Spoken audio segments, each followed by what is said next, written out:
Pronto, pode começar. Oficialmente, bom dia a todos e a todas. Eu me chamo Vitória Rocha, sou mestranda em comunicação pelo programa de pós-graduação em comunicação da Universidade Federal de Alagoas e sou integrante do grupo CEPCOM da UFAL. Sejam muito bem-vindos e bem-vindas ao primeiro seminário da Crítica da Economia Política do Futebol Mediatizado, que acontece durante a etapa remota do 49º Congresso Brasileiro de Ciências da Comunicação, o Intercom, com programação ao longo desta manhã e também à tarde. Esse seminário é uma realização do grupo de pesquisa Crítica da Economia Política da Comunicação, o CEPCOM, da Universidade Federal de Alagoas, a UFAL, em parceria com o Levante, a linha de pesquisa em comunicação. A linha de pesquisa em Economia Política do Futebol do Avante, da Universidade de Brasília, a UNB. Ele também integra as atividades remotas do grupo de pesquisa em Economia Política da Informação, da Comunicação e da Cultura da Intercom. A proposta nasce de uma aproximação que o CEPCOM-FAO vem construindo nos últimos anos com o grupo Formação Sociocrítica em Educação Física, Esporte e Lazer, o Avante da UNB. Os dois grupos dialogam sobre o momento atual do futebol, cuja trajetória profissional passa cada vez mais pela mediação da radiodifusão e das tecnologias digitais, especialmente a transmissão ao vivo. É esse futebol mediatizado que vamos estudar aqui, a partir da crítica da economia política, que é um referencial que nos ajuda a entender os objetos comunicacionais e culturais do nosso mundo contemporâneo. Rapidamente, e apenas para que todos e todas se situem, nesta manhã nós teremos duas apresentações. E ao final delas, nós abriremos um espaço para perguntas e questões do público, então fiquem à vontade para ir anotando as questões e no final nós teremos um momento para os professores responderem. A nossa mesa da manhã se chama Perspectivas de uma Crítica da Economia Política para o Futebol Mediatizado, e eu tenho a satisfação de mediá-la ao lado de dois pesquisadores que têm construído um debate sobre isso há anos. Vamos iniciar apresentando o professor Anderson Santos, que é da Unidade Educacional de Santana do Ipanema, da UFAL, e atua também no mestrado em comunicação também da UFAL, e no mestrado de comunicação da Universidade Estadual de Londrina, a UEL. É também presidente da Federação Brasileira de Associações Científicas e Acadêmicas de Comunicação, a SOCICOM, coordena o GP de Economia Política da Informação, da Comunicação e da Cultura da Intercom e é editor-geral da revista Latino-Americana de Ciências da Comunicação. Em 2025, recebeu o prêmio Luiz Beltrão da Intercom na categoria Liderança Emergente. É um dos líderes do grupo de pesquisa crítica da economia política da comunicação, o CEPCOM-FAO, e integra a rede nordestina de estudos em mídia e esporte, a RENEM, além de ser um dos coordenadores do Observatório das Transmissões de Futebol. Professor Anderson, a palavra. Obrigado, Vitória. Acho que travou um pouquinho a internet dela, mas foi justamente ali no final.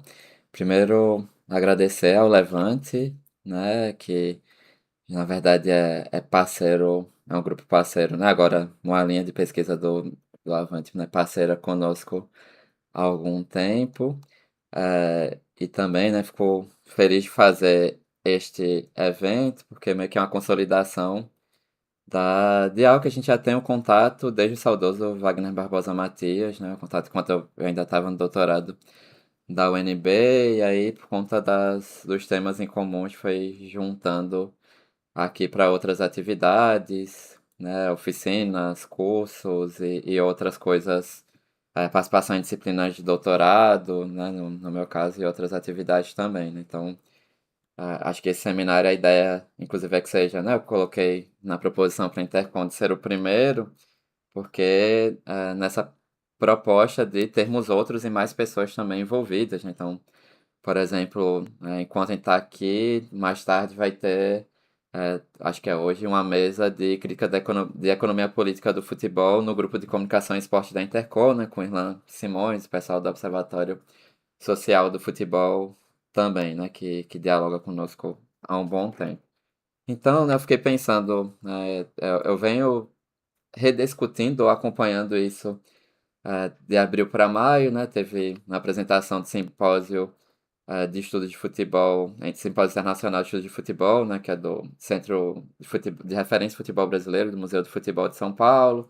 Depois, né, a convite do Instituto Nacional de Ciência e Tecnologia de Estudo sobre Futebol em junho, aqui na UFAL.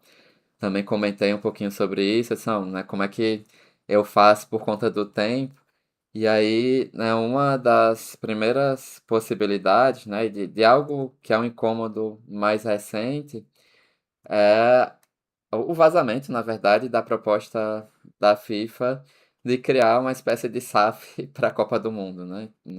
Que pós-Copa do Mundo, e é uma Copa do Mundo já marcada por interferência direta de um ente estatal, né? Interferência direta nos Estados Unidos, para anular uma punição ao jogador de futebol, algo que talvez seja inédito. Numa Copa do Mundo que a gente teve também um intervalo no modelo da NBA, né? Então, que a gente tem a divisão em quartos, né? Enquanto o basquete FIBA sempre foi divisão em dois tempos. Então, a gente tem uma parada para hidratação que, na verdade, se mostrou uma parada para um bloco de merchandising que promete, inclusive, futuramente ter ainda mais, tornar isso muito mais caro, né? Tornar as cotas de publicidade mais caras.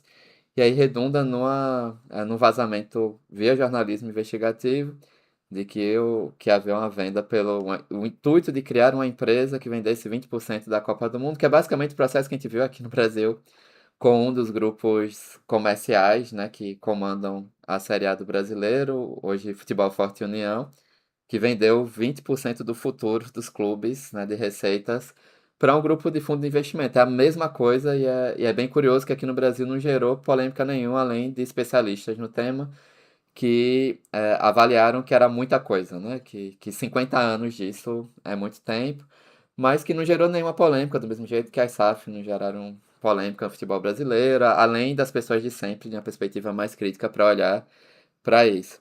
E aí eu tava na dúvida se eu começava com a carta da UEFA mais recente, a mais antiga, e se eu começava ou terminava, eu optei por começar até para ter algum elemento diferente. Porque, né, conversava inclusive com o Irlan Simões, que escreveu uns textos sobre isso no GE recentemente, que é economia política pura esse processo, né? Um processo que Fernando, Marcelo, Nadson, em alguns aspectos, né, que a Fernanda que vai estar conosco à tarde, enfim, que todas e todos nós estudamos há algum tempo e que olhamos para isso na perspectiva mais crítica do que outras pessoas, enfim, né, e outros processos históricos também. Eu separei alguns trechos da carta mais recente da UEFA com a CONCACAF, na UEFA, a União Europeia de Futebol, a CONCACAF da Centro-América e Caribe, e a AFC, que é da Ásia, porque é uma carta que tem muitos elementos do ideal do futebol, né? E aqui é uma pressão direta para o Gianni Infantino, inclusive, ser impeachmentado, né? Nem que ele seja, que tenha um outro candidato à próxima eleição da FIFA, né? Que é até em novembro, mas que ele saia por conta dessa decisão específica, né? E aí envolve outras questões também, mas aí vou ler aqui só alguns trechos, né? O futebol é a maior paixão partilhada do mundo, não pertence a nenhum indivíduo nem a nenhuma instituição. Pertence aos jogadores, aos adeptos, né? Torcedores e torcedoras, aos clubes, às federações membros e a todas as instituições encarregadas de salvaguardar o seu futuro. E aí, essa primeira parte, né, nós, enquanto torcedoras e torcedores de futebol, eu não me sinto dono do futebol, assim, né? Eu não tenho, eu tenho esse índice, esse nível de pertencimento, a gente tem com o nosso clube, né? A gente fala, eu sou CSA, né? O Brasil, nós estamos jogando mal, né, em época de Copa do Mundo, para não pegar nenhum clube especificamente. Isso a gente gera um pertencimento, mas ao mesmo tempo eu tenho toda a noção do mundo que eu não consigo intervir em nada da gestão do meu clube, muito menos da CBF, né? Em qualquer seleção brasileira masculina ou de mulheres. E muito menos em pensar que a Conmebol vai se preocupar em mim enquanto torcedor se eu for para algum jogo de Libertadores ou na Copa América, enfim, que seja, né? Mas neste momento de disputa política, isso de pertencimento é resgatado para trazer este público para essa demanda política das confederações, né, das federações internacionais. E aí pulei algumas coisas, aí isto não tem a ver com dinheiro. As confederações já apelaram a uma distribuição responsável das vastas reservas existentes da FIFA, com vista a reforçar ainda mais o investimento e desenvolvimento das federações membros. Aí aqui também, né?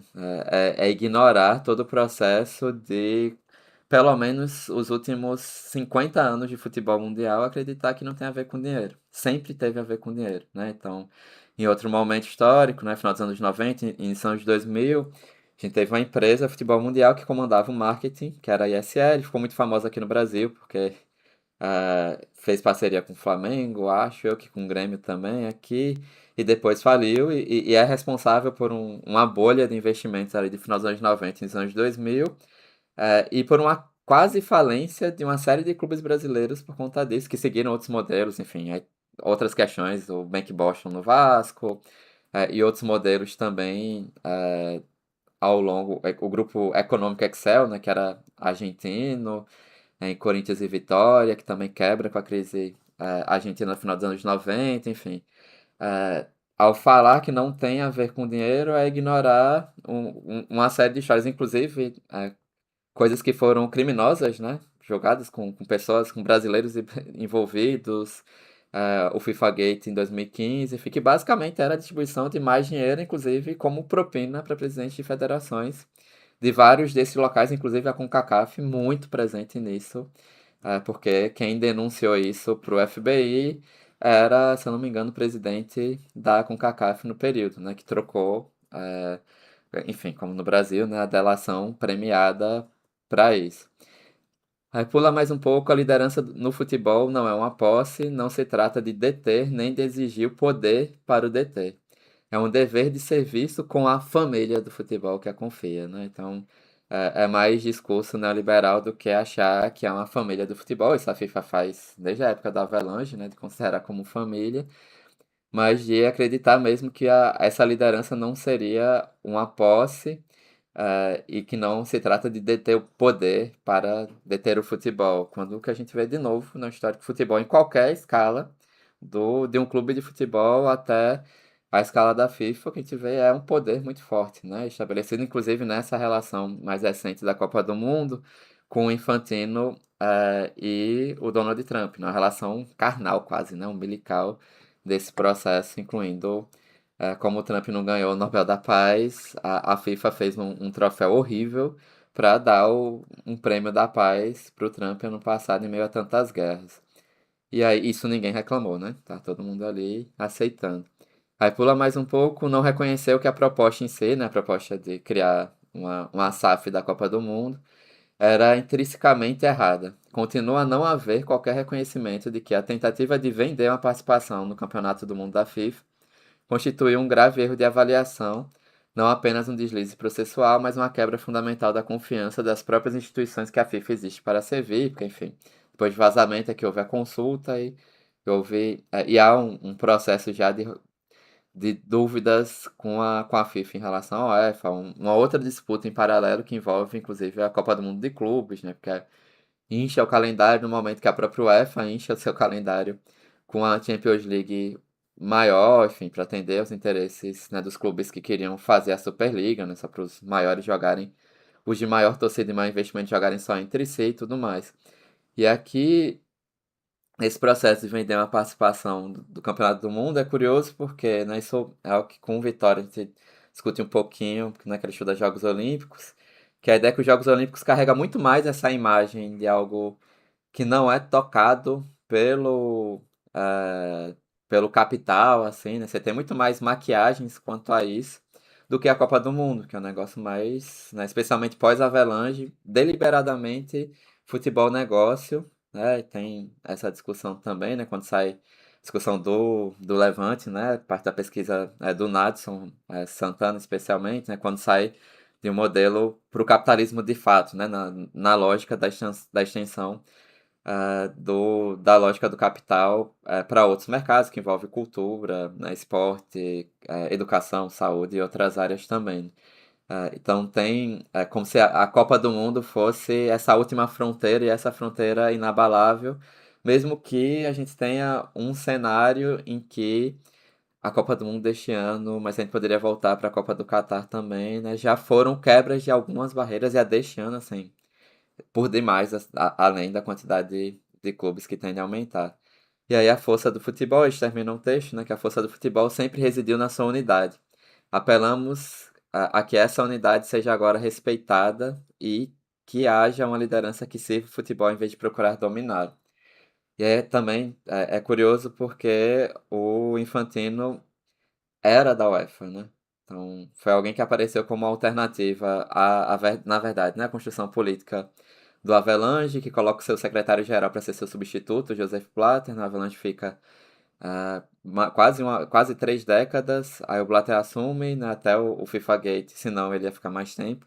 Mas ele fica por quase 2 décadas. E o Infantino surge como essa alternativa ao FIFA Gate. É interessante porque ele surge justamente de uma demanda após, né, uma perda de ser sede da Copa do Mundo pelos Estados Unidos, né, que foi para a Rússia e Catar.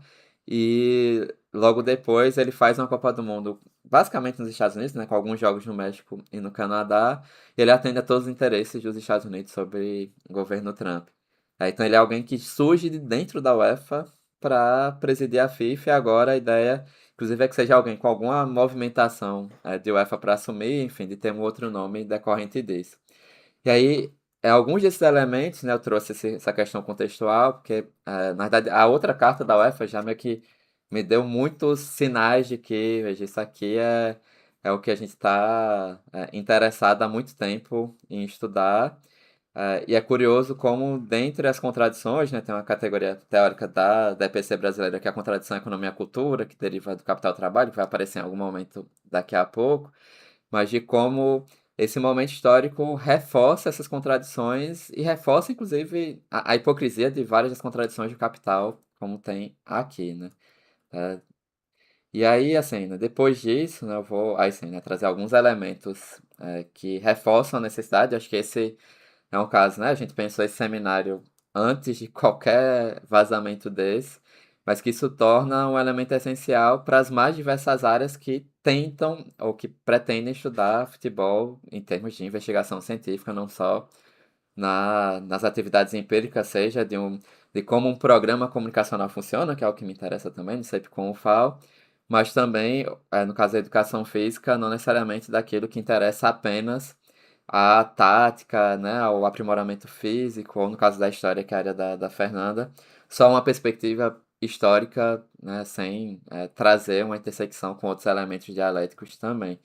Então, a ideia é falar, né, da pesquisa em médio e longos prazos, né, de quais bases que a gente parte, né, alguns diálogos, inclusive, desse próprio evento, e eu vou fazer muito mais rápido as categorias teóricas, né, por conta do tempo.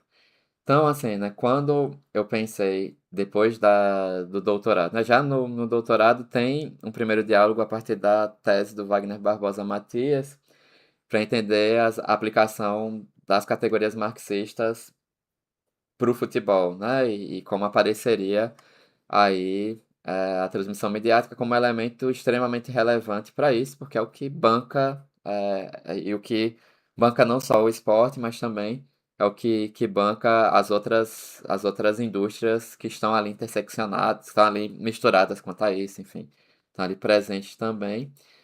E aí a ideia, né, já ali no primeiro texto no Congresso da Associação Latino-Americana de Comunicação, né, em 2022, de pensar uma escolha de uma temática que partisse, né, da categoria trabalho, desde o Marx, e que fosse até o mais empírico dos objetos na relação mais individualizada, não só os trabalhos relacionados ao futebol, mas também os trabalhos que estão ali em paralelo. E aí, para isso era necessário, né, pensar numa temática que englobasse tudo, elaborar plano de trabalho, identificar os assuntos a serem estudados, localizar as obras que já fizeram isso em algum momento, compilar esse material e aí fazer um fichamento, análise, interpretação, até redação por etapas, porque aí também é o que eu venho falando em outra orientação de mestrado, que é algo para uma pesquisa de uma vida em rede, enfim, com muita gente fazendo TCC, mestrado e doutorado nisso, né?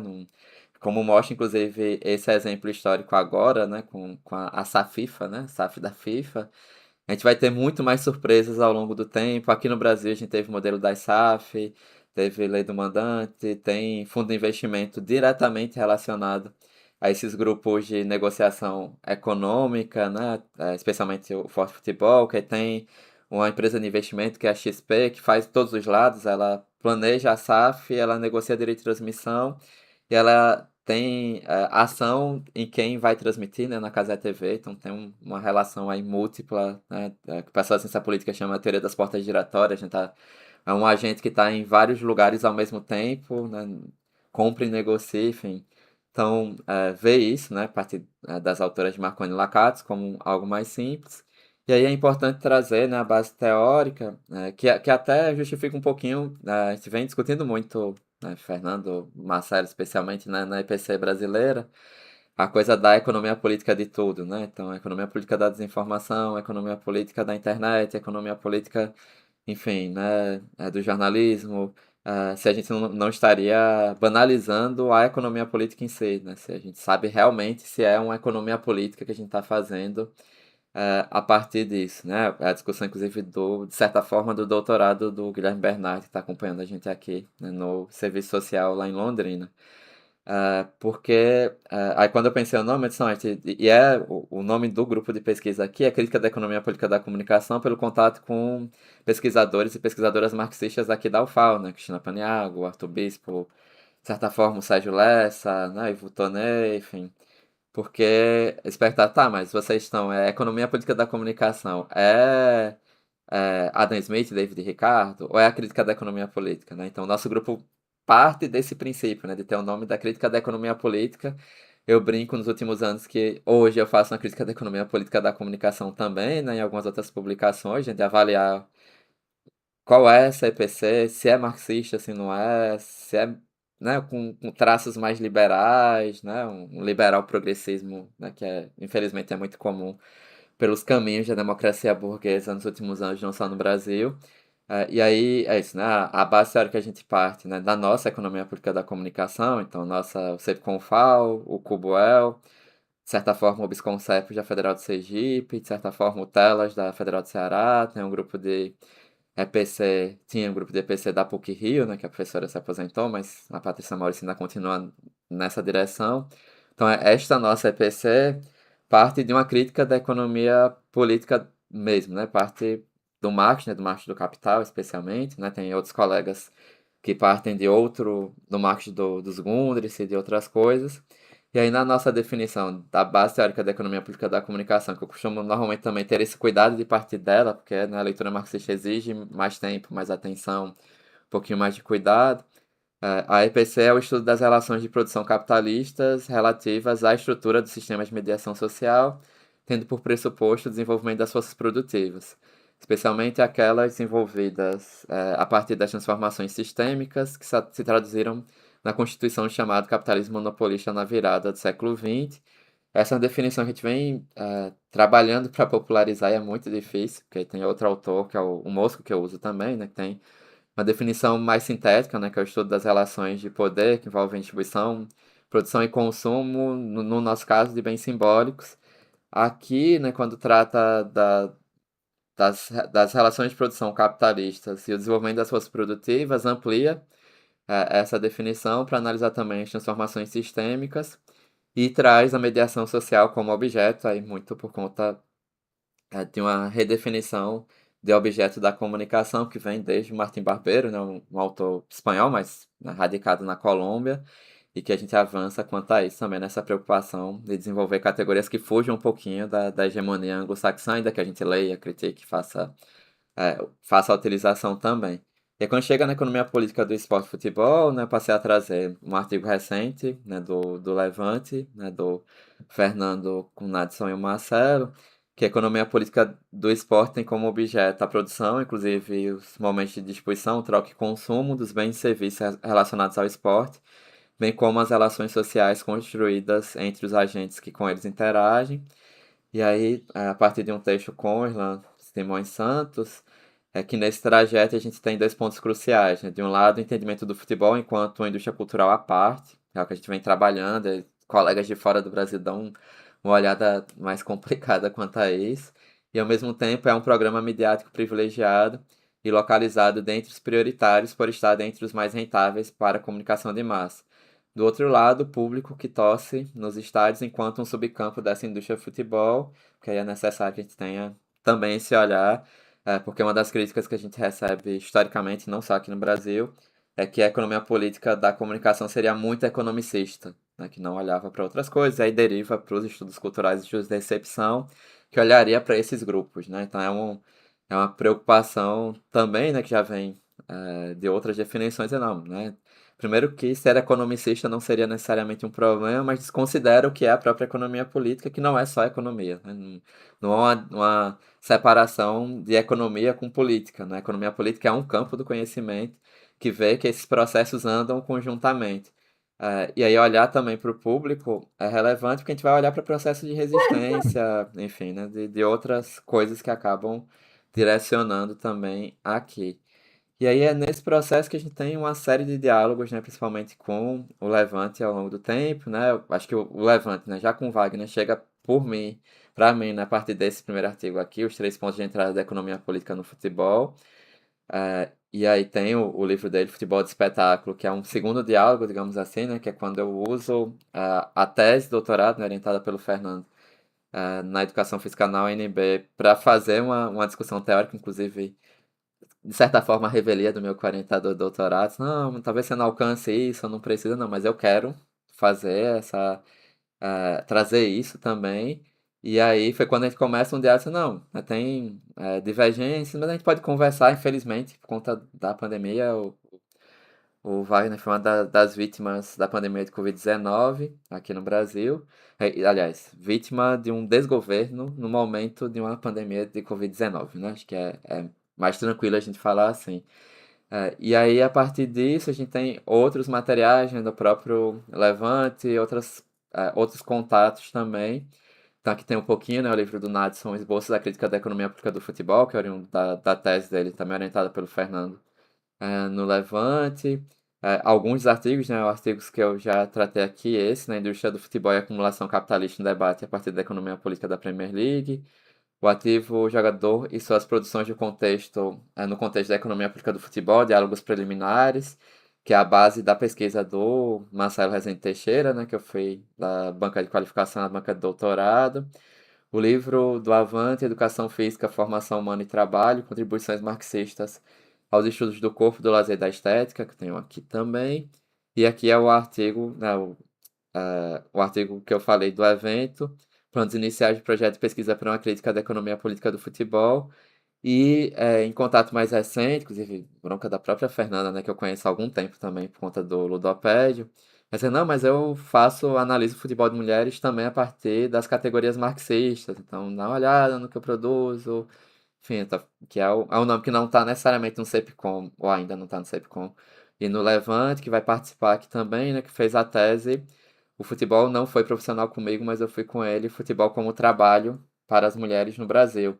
Que aí traz algo bem interessante, porque no caso do futebol de mulheres, a gente consegue observar agora, neste momento, o processo de sair, né, da circulação mercantil simples, né, do capitalismo mais no sentido mais primitivo para algo mais avançado, com todos os processos de desigualdade sendo reproduzidos, inclusive desigualdades regionais, econômicas, enfim, neste momento. Então, tudo aquilo que no meu texto, especialmente na tese do Wagner, a gente consegue apresentar isso, né? No meu texto, aliás, já da dissertação, nos 3 pontos de entrada também, nessa reconstituição histórica que eu refaço, de certa forma, na tese. O futebol de mulheres vive esse processo neste momento, e até um dos questionamentos que eu normalmente faço e fiz para ela na atividade em conjunto do SEPCOM, que é, será que a gente quer realmente que o futebol de mulheres siga os mesmos passos de futebol masculino e futuramente a gente tenha os mesmos problemas por conta da mercantilização, né? Então ela já traz algumas discussões e ela está fazendo um pós-doutorado agora, seguindo essa trajetória lá na Universidade Federal de Santa Maria. Ela vai falar um pouquinho mais isso na mesa da tarde. E aí, das categorias teóricas, passar aqui rapidinho, né? Eu preferi fazer uma síntese, porque eu creio que o Fernando vai falar um pouquinho mais disso. Então, tem as contradições de capitalismo, né? Capital-trabalho, que é o que eu trato a partir da categoria estruturação, né? Que vem do Mosco, mas com alguns outros elementos marxistas. E aí tem propriedade e gestão de clubes, que é uma preocupação de Irlan Simões Santos. do trabalho realizado, né? Então, a partir do Bron, Wagner Barbosa Matias também, né? A força de trabalho esportiva com a denominação, que é o que eu faço uma crítica a partir disso na minha tese, com a pesquisa do Marcelo Rezende Teixeira, que a gente vai ver à tarde.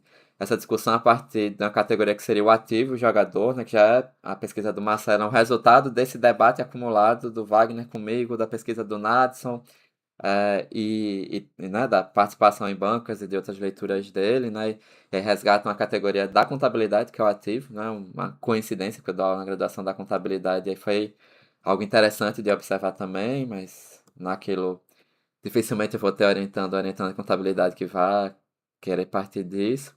E a contradição economia-cultura, que foi a que eu falei, né, na verdade ali, a partir da Verlane Aragão Santos, né, colega da Economia da Federal de Sergipe, e que já tem no Bolanho desde, acho que 2004, que é esse entendimento da ampliação da lógica do capital para acumulação, que aí na tese, no livro do Matias, ele faz essa reconstituição também, né, até um pouquinho mais pormenorizada relativa ao futebol do que eu faço em determinado momento da Europa já na década de 70, que é muito interessante para retomar para esse caso da UEFA, inclusive, né, algo bem interessante mesmo. Como a UEFA, na verdade, é quem abre primeiro esse capital estrangeiro, né, já tem um princípio ali no final do século XIX, e aí depois na década de 70 abre de vez as federações europeias, as particularidades do produto e de quem o consome, que é fundamental para a gente fugir da ideia do futebol como ópio do povo, né? Eu fiz um resgate recente do Álvaro Portillo, que é um autor uruguaio, que tem um texto, que é Economia Política do Futebol, que é dos anos 80, que a gente republicou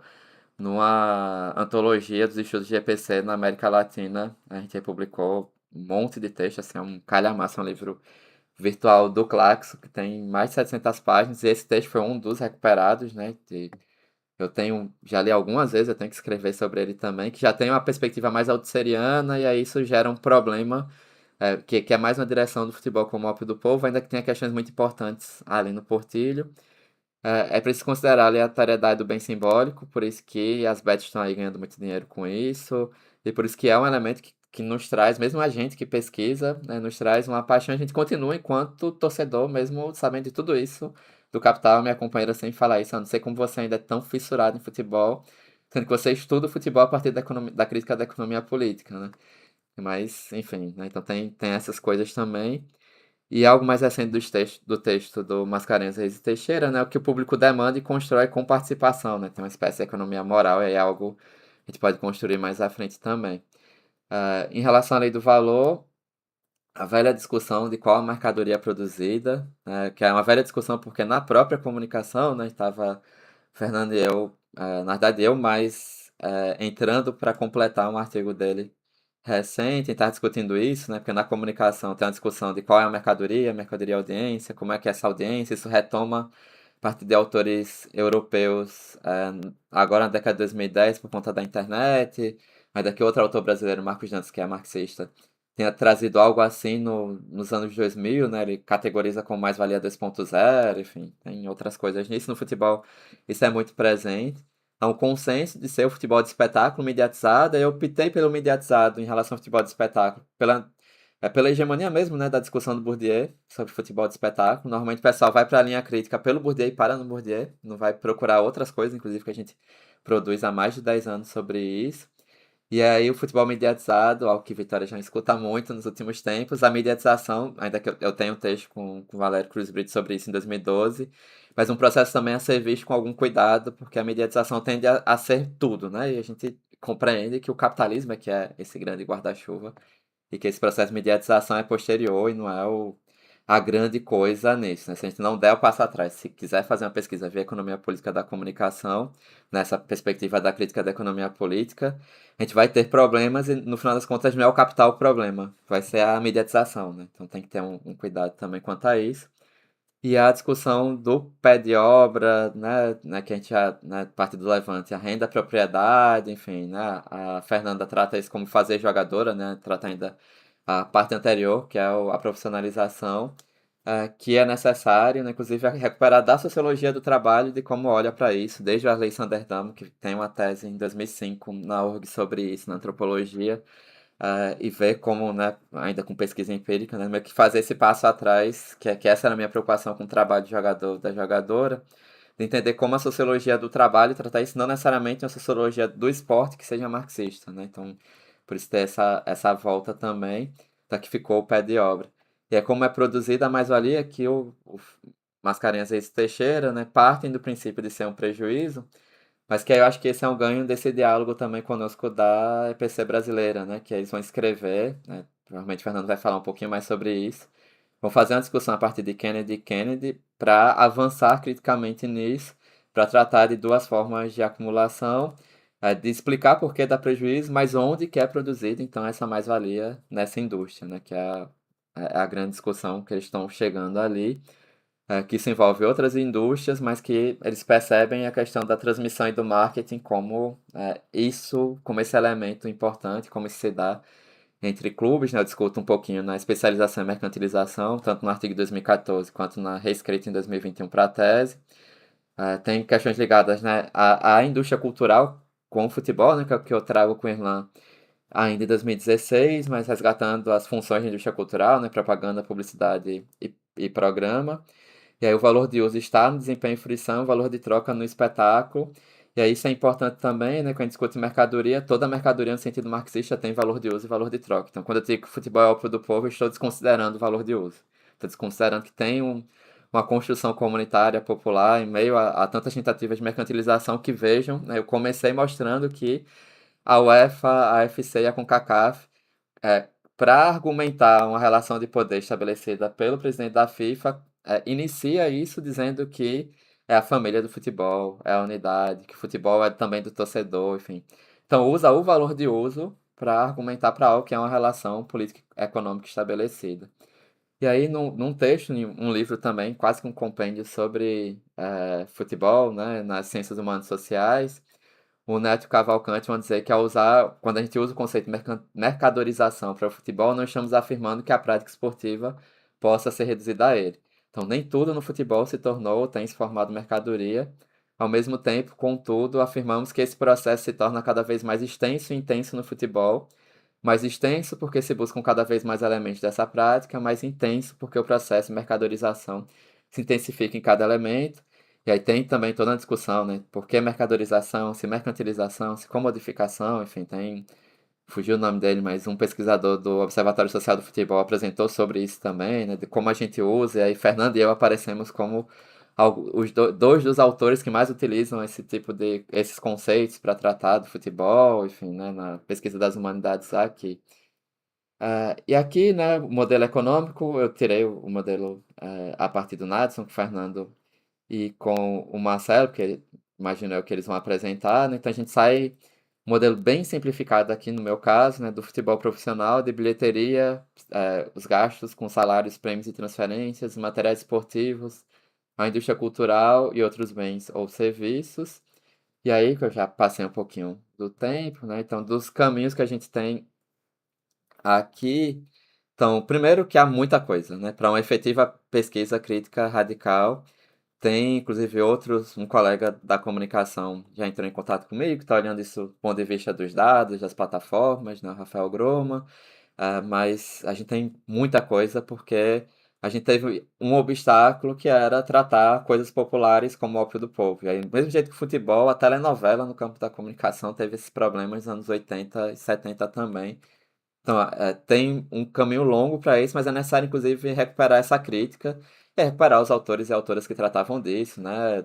Tem lá a discussão do campo social esportivo do Bourdieu, que é hegemônico, de certa forma, também na discussão do futebol. O Portilho, que é um autor que a gente resgatou agora, enfim, outras pessoas ali, além, né, Simone Larraud Guedes, Roberto da Mata, ainda que outras miradas de texto, mas também interessante. Enfrentar os consensos e divergências do campo marxista, creio que com o Levante a gente vem conseguindo fazer isso e conseguindo elaborar a partir dessas divergências, talvez até no processo mais dialético, que seja mais comum do que as divergências que a gente tem no campo marxista, inclusive dentro da EPC, né, que não são poucas de EPC brasileira. Futebol mediatizado é o destaque, então entender esse funcionamento da indústria infocomunicacional é fundamental para entender o futebol de hoje e também, obviamente, entender essas lógicas dentro do campo marxista, da financiarização, né? Quando a gente fala em fundo de investimento, como é que funciona, como atua, o que pode mudar, onde é que ele está, né? Como eu falei do caso do Futebol Forte União. que tem lá agentes que estão em todos os cenários, né, desde auxiliando para a SAF, aí alguém de lá sai, vai comandar, vai ser CEO de um clube de futebol, aí depois, né, vai entrar como sócio da Cazé TV, quando a Live Mode abre o capital da Cazé TV, que ao mesmo tempo a Live Mode é que negocia para a FIFA, enfim, né, esse conjunto de relações que torna esse processo, inclusive, muito mais complicado e complexo do que, sei lá, quando eu fiz a dissertação, escrevi meu livro sobre a relação da Globo com o futebol brasileiro. Era muito mais simples analisar isso, porque o capitalismo é cada vez mais sofisticado para acelerar desigualdades, contradições e tudo mais. Uma preocupação com particularidades por local, né? Para Wagner Barbosa, Wagner Matias vai tratar, né, da relação do futebol brasileiro. A Ana Carolina Vimiero, que é a coordenadora do Grupo Comunicação e Esporte, né, vai escrever artigos, escrever a dissertação dela também, mostrando essas questões, ainda que ela depois tenha ido para outro caminho teórico, as minhas pesquisas sobre futebol alagoano, futebol masculino, futebol de mulheres, necessidade de compreender estruturação, mercantilização e espacialização do futebol de mulheres, né? E é isso, quando, inclusive, venho apresentando recentemente, até a convite do Fernando, os 3 pontos de entrada da economia pública do futebol. Eu penso que uma reconstrução desse artigo, pensando no futebol de mulheres, seria muito interessante fazer, porque, como eu disse, a gente está ainda num processo de uma mercantilização mais simplificada, então a gente consegue ver esse momento, construir esse momento em tempo real.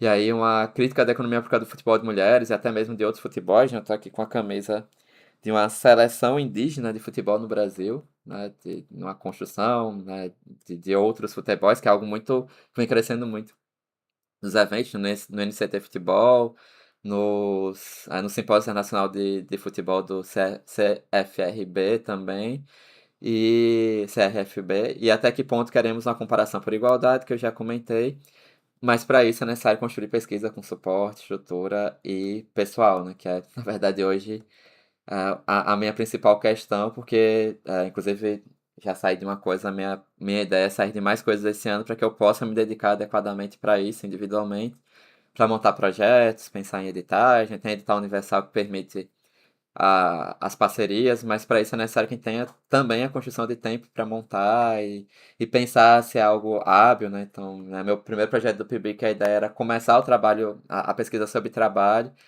mas aí eu sou da comunicação, não sei se teria uma nota alta na comunicação, um projeto sobre trabalho no futebol, né? Então, recuei, voltei para a pesquisa mais tradicional de transmissão.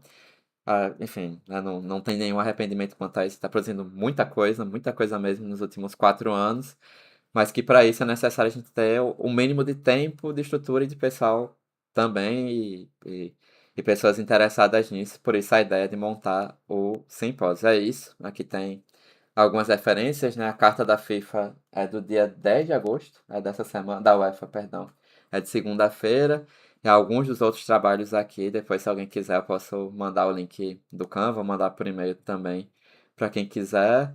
Aqui tem os meus contatos, e-mail, Instagram pessoal e do CEP com UFAL. Sou professor do mestrado em comunicação na UFAL em Londrina. A gente tem a Rede Nacional, a Rede Nordestina de Estudos em Mídia e Esporte, o Observatório das Transmissões de Futebol, de futebols, além do CEPCOM, então muita coisa que a gente faz em paralelo, né? Toda a pesquisa sobre transmissões de futebol segue agora, só que aí num espaço coletivo, algo que eu coordeno com outras 3 pessoas, com pessoas de relações internacionais, geografia, enfim, além do jornalismo, então acaba sendo mais tranquilo. Essa parte da minha vida acadêmica que já tem mais tempo, já fica mais tranquila também de lidar, porque já tem um grupo organizado para isso.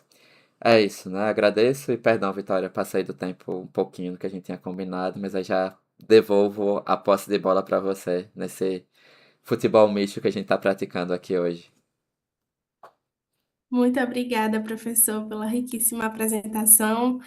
Agora nós teremos a apresentação do professor Fernando Mascarenhas, que é professor da Faculdade de Educação Física da Universidade de Brasília, a UNB, onde atua na graduação e no programa de pós-graduação em Educação Física. É pesquisador do Avante, o grupo de pesquisa e formação sociocrítica em Educação Física, Esporte e Lazer, e é pós-doutor em Ciências Sociais pela Universidade de Valência, na Espanha, em Estudos de Lazer pela Universidade Federal de Minas Gerais, a UFMG, e em Política Social pela Universidade do Estado do Rio de Janeiro, a UERJ. Foi presidente do Colégio Brasileiro de Ciências do Esporte, editor-chefe da Revista Brasileira de Ciências do Esporte e integrou o Conselho Nacional do Esporte. É mestre e doutor em Educação Física pela Universidade Estadual de Campinas, a Unicamp. Professor Fernando, a palavra é sua. Fica à vontade. Acho que o seu áudio está fechado, professor.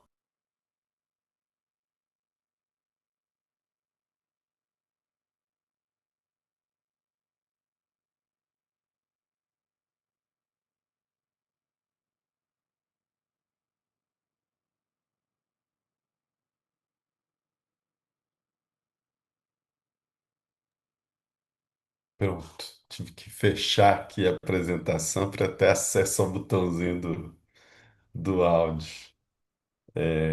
Queria agradecer a Vitória pela apresentação e saudar todos os presentes, né? Deixa-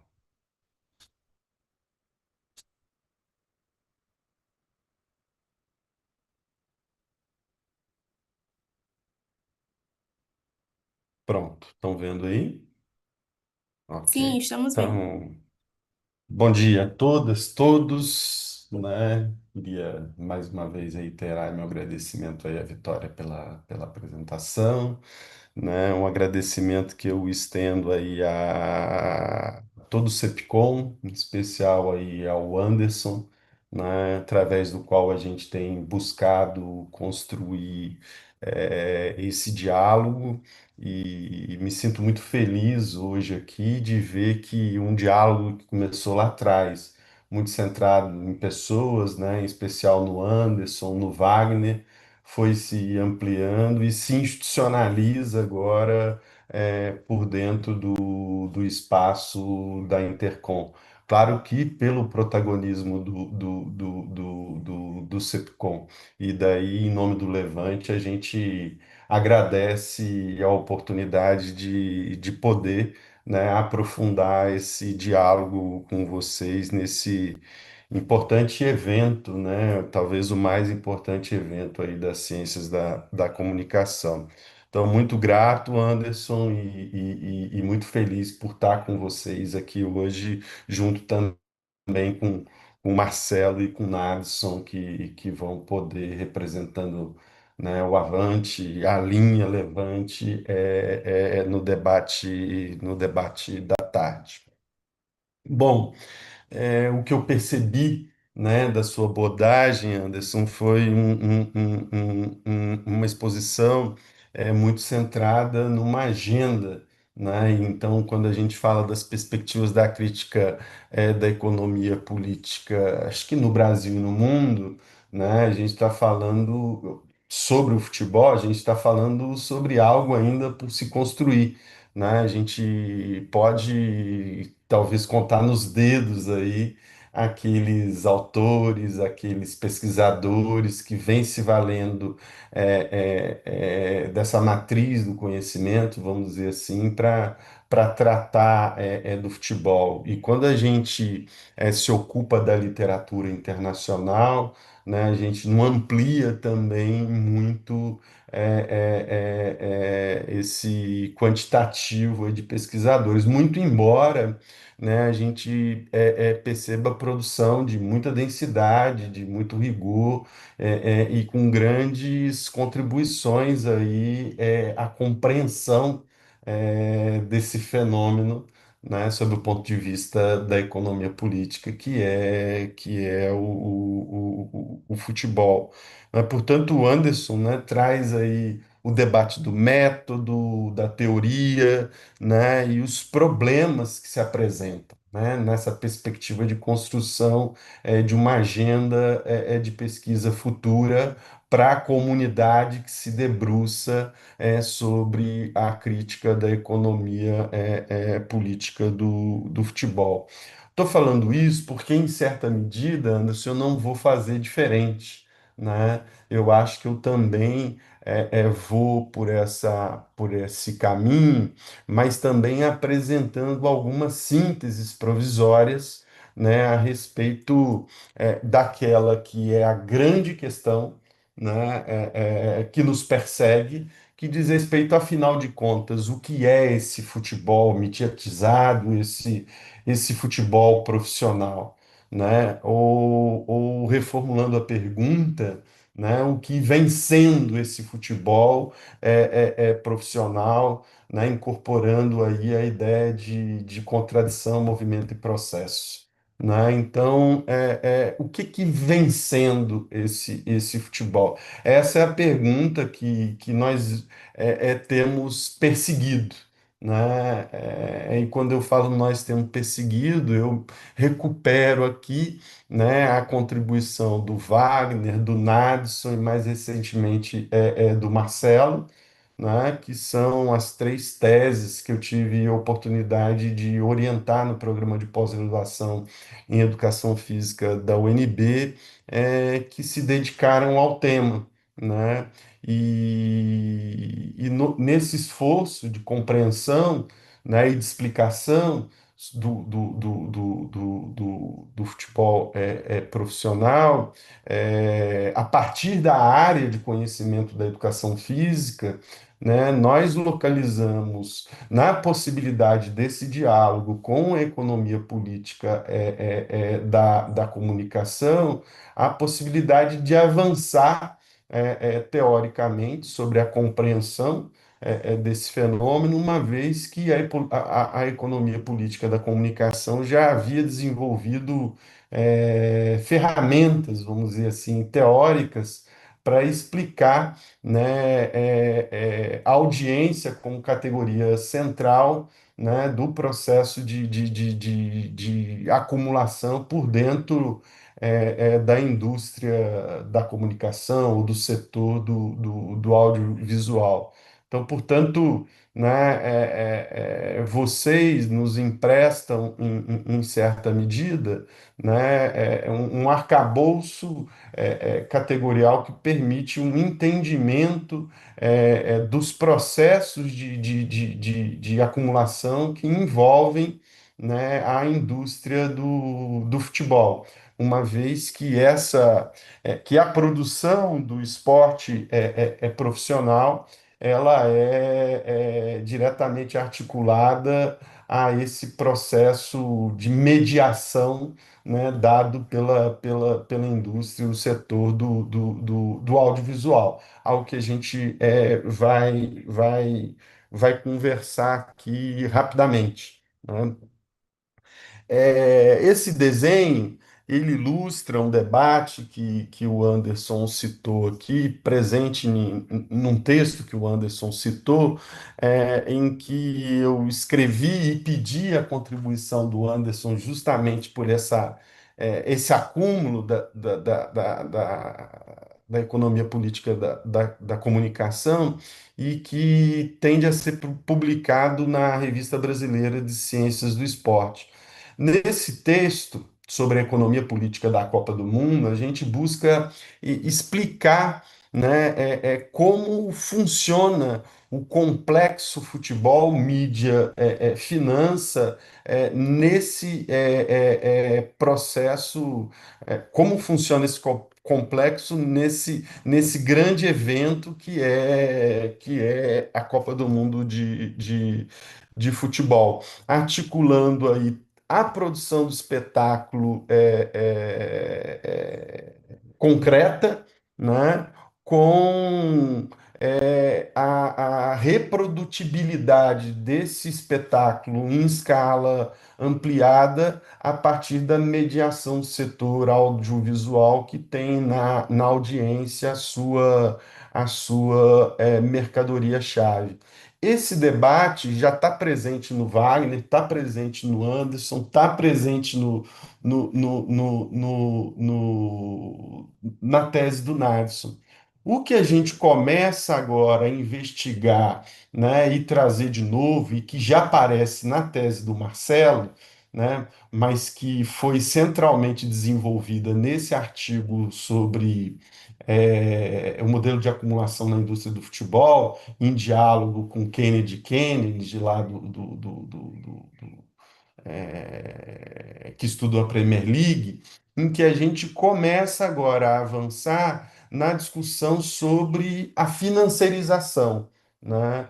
E óbvio, né, que o momento que o Brasil viveu, né, com a explosão das SAFs, algo que a gente vê agora repercutir, né, inclusive na entidade de administração central do futebol, que é a FIFA, conforme o Anderson trouxe aqui na fala inicial, né, a SAF da FIFA, né, a ideia, né, ou o modelo das SAFs não é nada mais, nada menos que uma adequação do que ocorre na regulação, do modelo de regulação, né, atendendo à necessidade daquilo que é central hoje na forma de acumulação do futebol, que é o rentismo, né?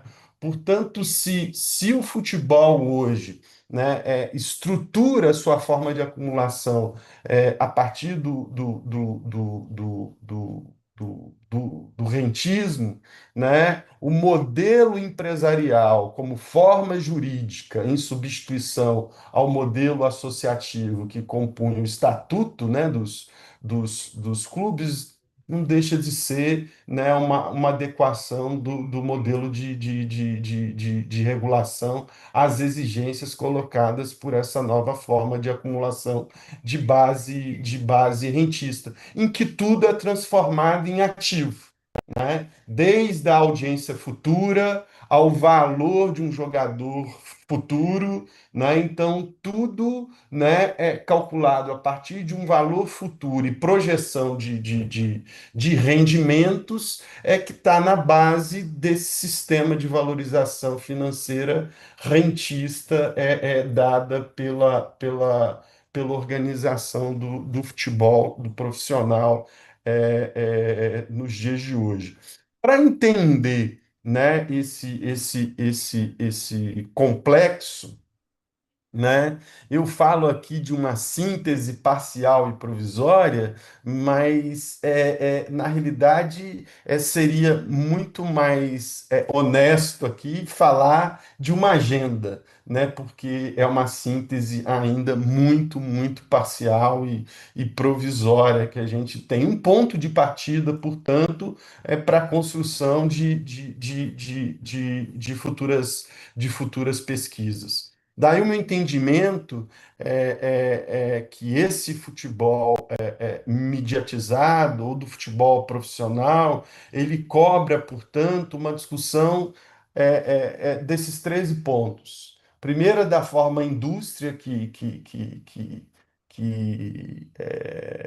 o futebol profissional assumiu, e isso não é de hoje, né?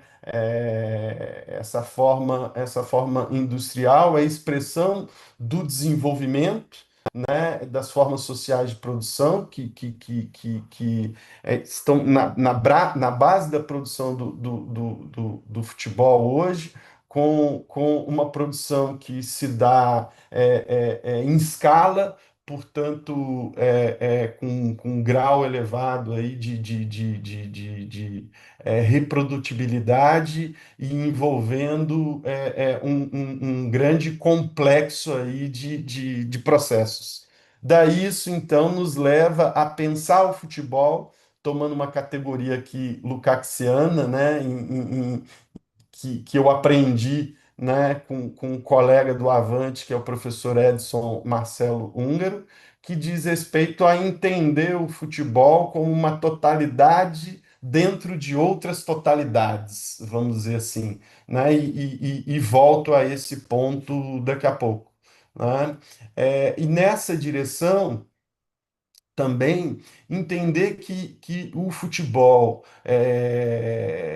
nos últimos tempos, né, ou principalmente a partir desse processo de mediatização, ele comporta uma produção direta que se dá em loco, no campo, né, e de uma produção mediada. Né? E essa produção mediada, né, aqui em diálogo com a economia política da comunicação, em especial aí com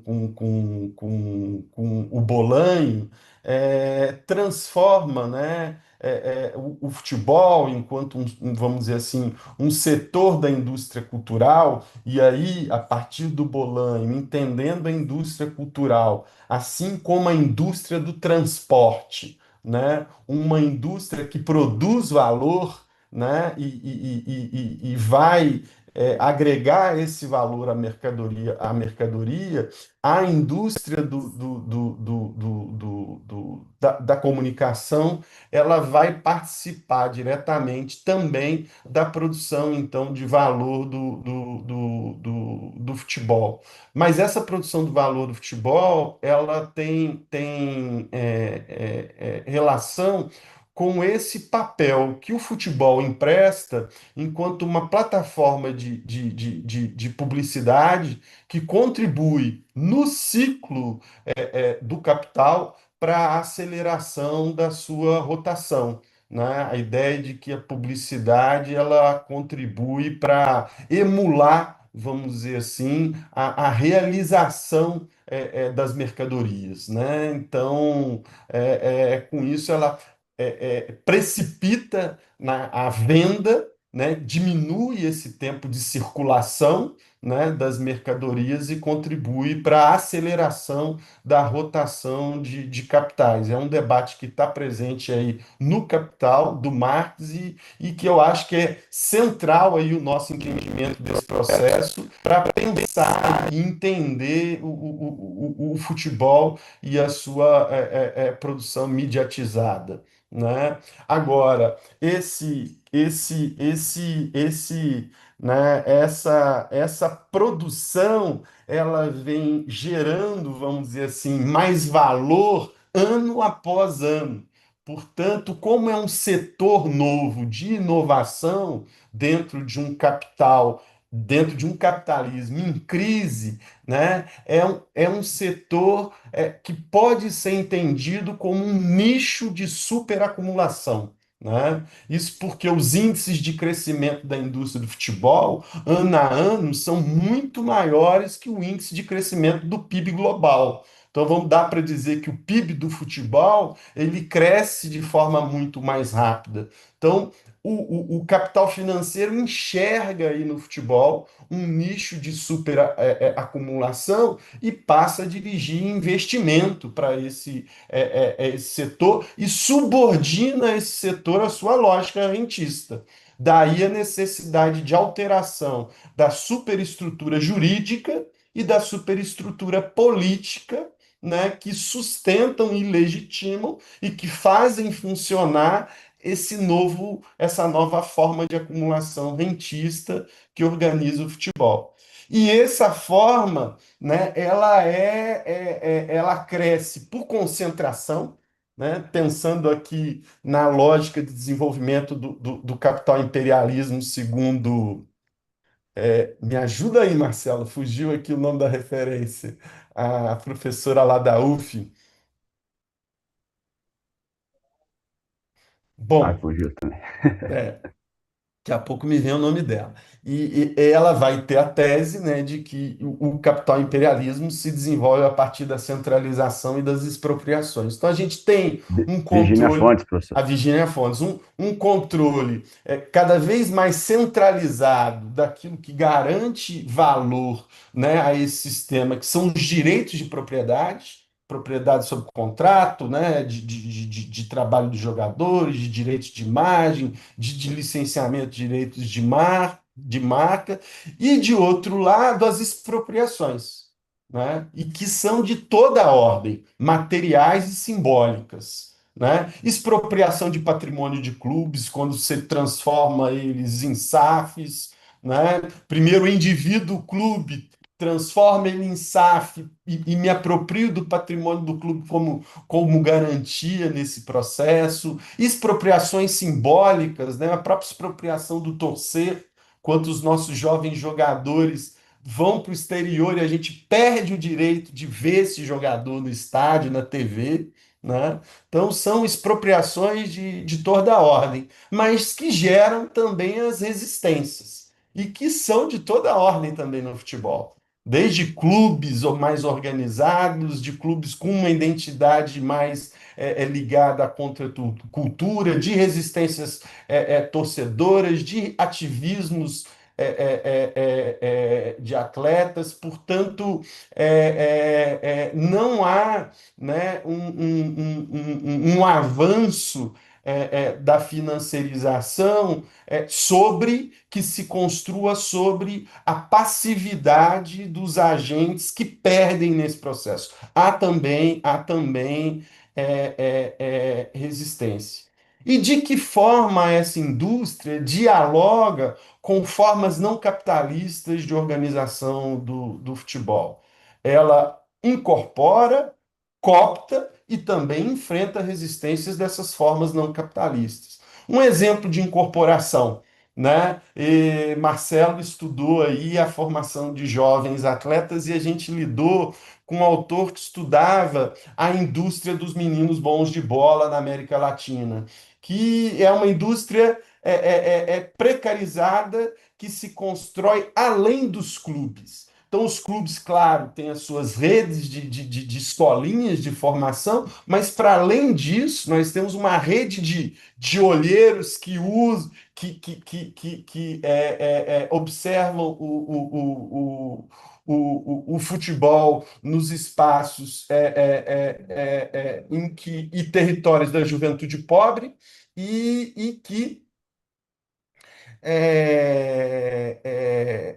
esse processo que é artesanal, que é precário, se articula à lógica dos clubes, porque eles se conectam.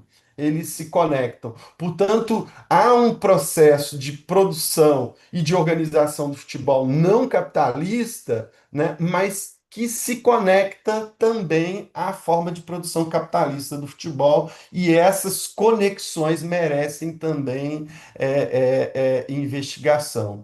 Daí, diante de todos esses desafios, eu acho que um grande esforço que talvez mereça uma certa urgência é da gente mapear, né? Quem é que vem, Anderson, né, pesquisando futebol a partir dessa perspectiva marxista da economia política do futebol, né? Eu já lancei esse desafio para o Marcelo, não sei como é que está aí, da gente fazer um estudo de revisão sistemática para localizar o que já tem produzido sobre futebol a partir do marxismo no Brasil e no mundo, né? Justamente nessa perspectiva de que a gente se encontre, de que a gente se dialogue, de que a gente dialogue, que a gente aprenda um com os outros e que faça, né, avançar a produção teórica e a capacidade também de intervenção política futura de um grupo mais orgânico aí de produção, debate, intervenção em torno do futebol a partir do marxismo, apostando, né, de que sim, de que outro futebol é possível, talvez numa sociedade pós-capitalista, né? Nessa sociedade capitalista, eu sou muito pessimista em relação ao desenvolvimento do futebol, o que não significa dizer, né, que a construção do novo já não possa ser antecipada desde já, justamente nesse processo nesse movimento de crítica, né, ao futebol que nós temos. Eu, né, já tenho dessas pautas, né, algum desenvolvimento, por isso eu falava em síntese provisória, sobre esses pontos marcados em amarelo. Vou discorrer rapidamente sobre esses pontos aqui, não vou dar conta, né, de apresentar todos os slides agora na sua completude, aqueles que se seguem, mas eu vou fazer essa apresentação muito mais no sentido de ilustrar um pouco do que eu estou falando e também no sentido de reforçar o desafio que se coloca para a gente, né? Deixando algumas pistas, né, que possam despertar aí a curiosidade epistemológica de quem acompanha aqui a nossa discussão, né? Então, sobre a forma indústria, né? O que eu venho percebendo na literatura é que quando se fala em indústria do futebol, se fala de um setor. Ou o futebol é um setor da indústria do entretenimento, ou um setor da indústria do lazer, né? Mas não se faz a discussão sobre o que torna o futebol uma indústria. E daí eu já antecipo cinco determinações centrais, né? Uma produção sistemática e organizada, né? Que é marcada pela divisão complexa do trabalho, a profissionalização, racionalização organizacional, gestão empresarial, planejamento de mercado, integração tecnológica, padronização global. É algo que o Nadson, nas suas teses sobre a economia política do futebol, deixa colocado de forma muito didática, né? O produto, né, que não é apenas o jogo, o produto central não é a partida é só o suporte de valorização, então o núcleo está, né, naquela produção mediada, né, que diz respeito à circulação midiática, comercialização da audiência, exploração de direitos e captura do tempo livre através do entretenimento. Daí a audiência se torna mercadoria, é o debate que eu venho construindo aí, me apropriando do acúmulo de vocês, da economia política é, é, é, da comunicação, né? Porque centralmente, né, o que a indústria do futebol produz é uma mercadoria comunicacional, né? Não é a partida de futebol, sob o ponto de vista da composição das receitas dos clubes, não o central, ou seja, não é o dia de jogo que sustenta o futebol, né? Então a audiência aí é uma mercadoria central nesse processo de estruturação do futebol enquanto indústria portanto, enquanto né, indústria cultural, né? Então, mas não dá para pensar então no futebol como um setor, justamente porque ele articula, né, vários investidores, né, ou vários capitais, capital midiático, capital esportivo, financeiro, publicidade, plataformas, fundos de investimento com investidores privados, grandes marcas, né, Adidas, Nike, enfim, os próprios estados nacionais, além das federações, né? Então, essa complexidade, né, é também característica da indústria. Uma indústria que tem a sua valorização deslocada, então, para mediação, né? Não vou ter condições de desenvolver isso aqui, mas esse é o debate que a gente faz justamente em diálogo com Kennedy e Kennedy, né? Que os clubes eles vivem da renda, né, produzida em grande medida. Essa é a grande fonte de financiamento dos clubes, que é a renda produzida pela propriedade dos direitos de transmissão e licenciamento de marcas, né? Um direito que se constrói no âmbito do direito civil, mas que é reafirmado também pela própria lex esportiva, né? Que é o arcabouço normativo produzido pelas entidades de administração do esporte. E que a gente explica nesse desenho aí, desse artigo. Então fica o convite, quem quiser se aprofundar nessa discussão, a leitura desse artigo que escrevemos eu, Nadson e Marcelo. Para o entendimento, portanto, dessa indústria, a ideia de de se aproveitar aqui da categoria do Lukács de complexos para pensar essa indústria enquanto um complexo produtivo, né?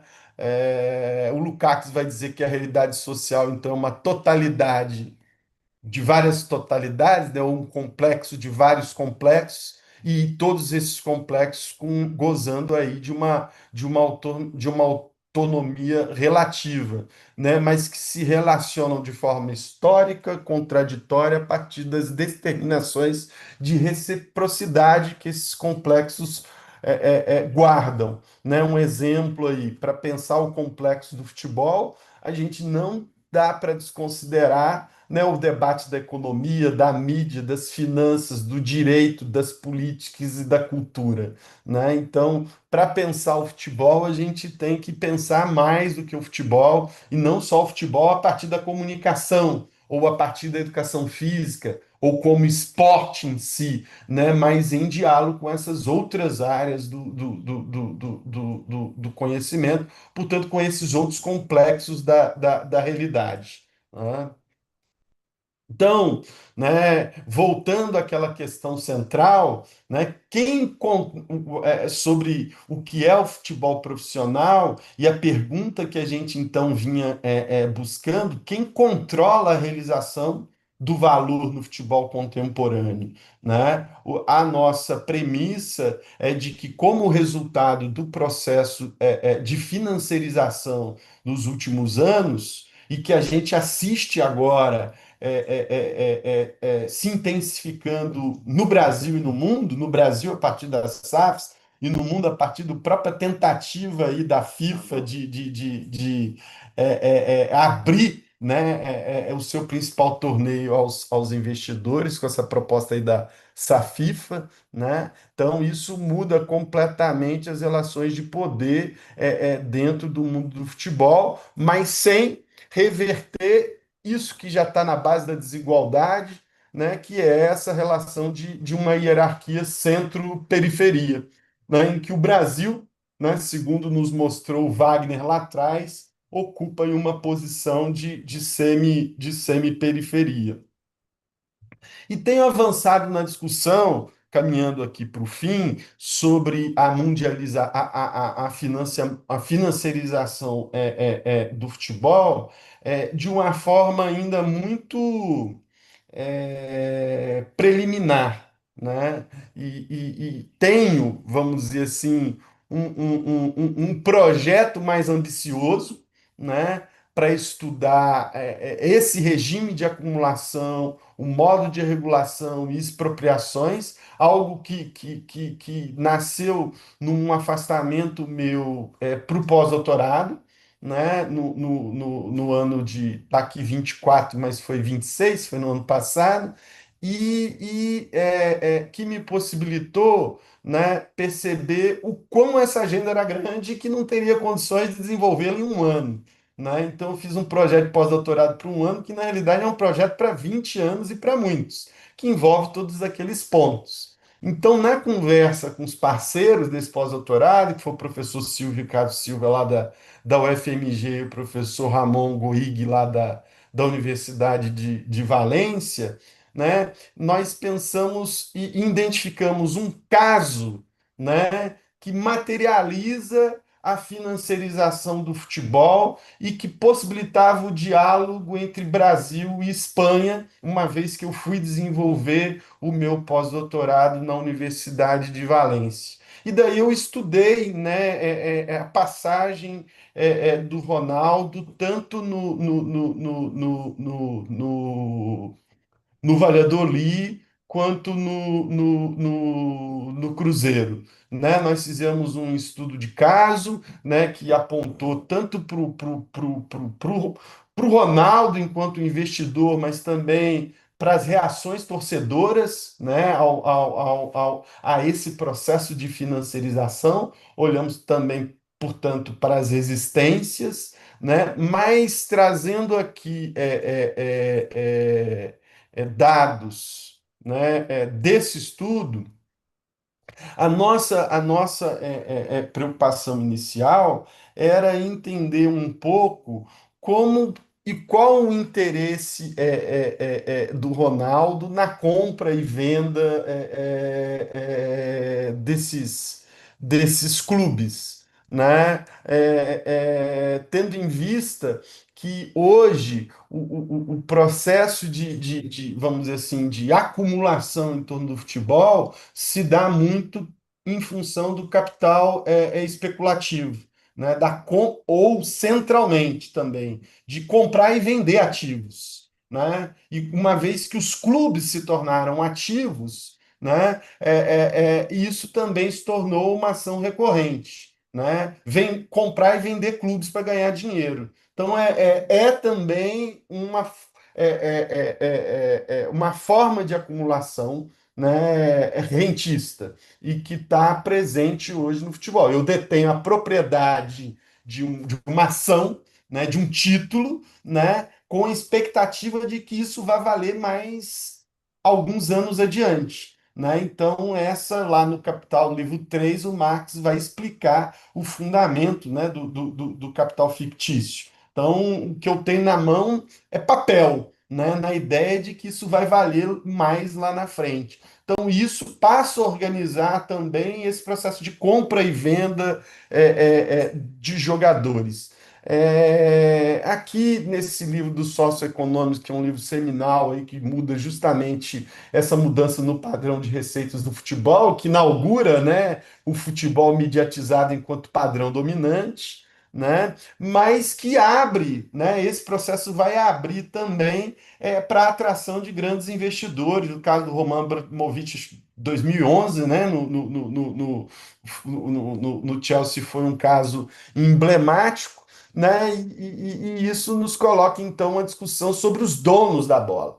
Então, mais do que as SAFs, me interessa saber quem são os donos das SAFs. Né? E o pessoal lá do Observatório da UERJ já se ligou nisso. Então, a SAF é a bola da vez, né? Apareceu as SAFs e o campo foi todo estudar as SAFs. Né? Mas a bola na vez, na realidade, são os investidores, é de quem é o dinheiro, né? E como esse dinheiro vem se movimentando no mundo. Né? Então,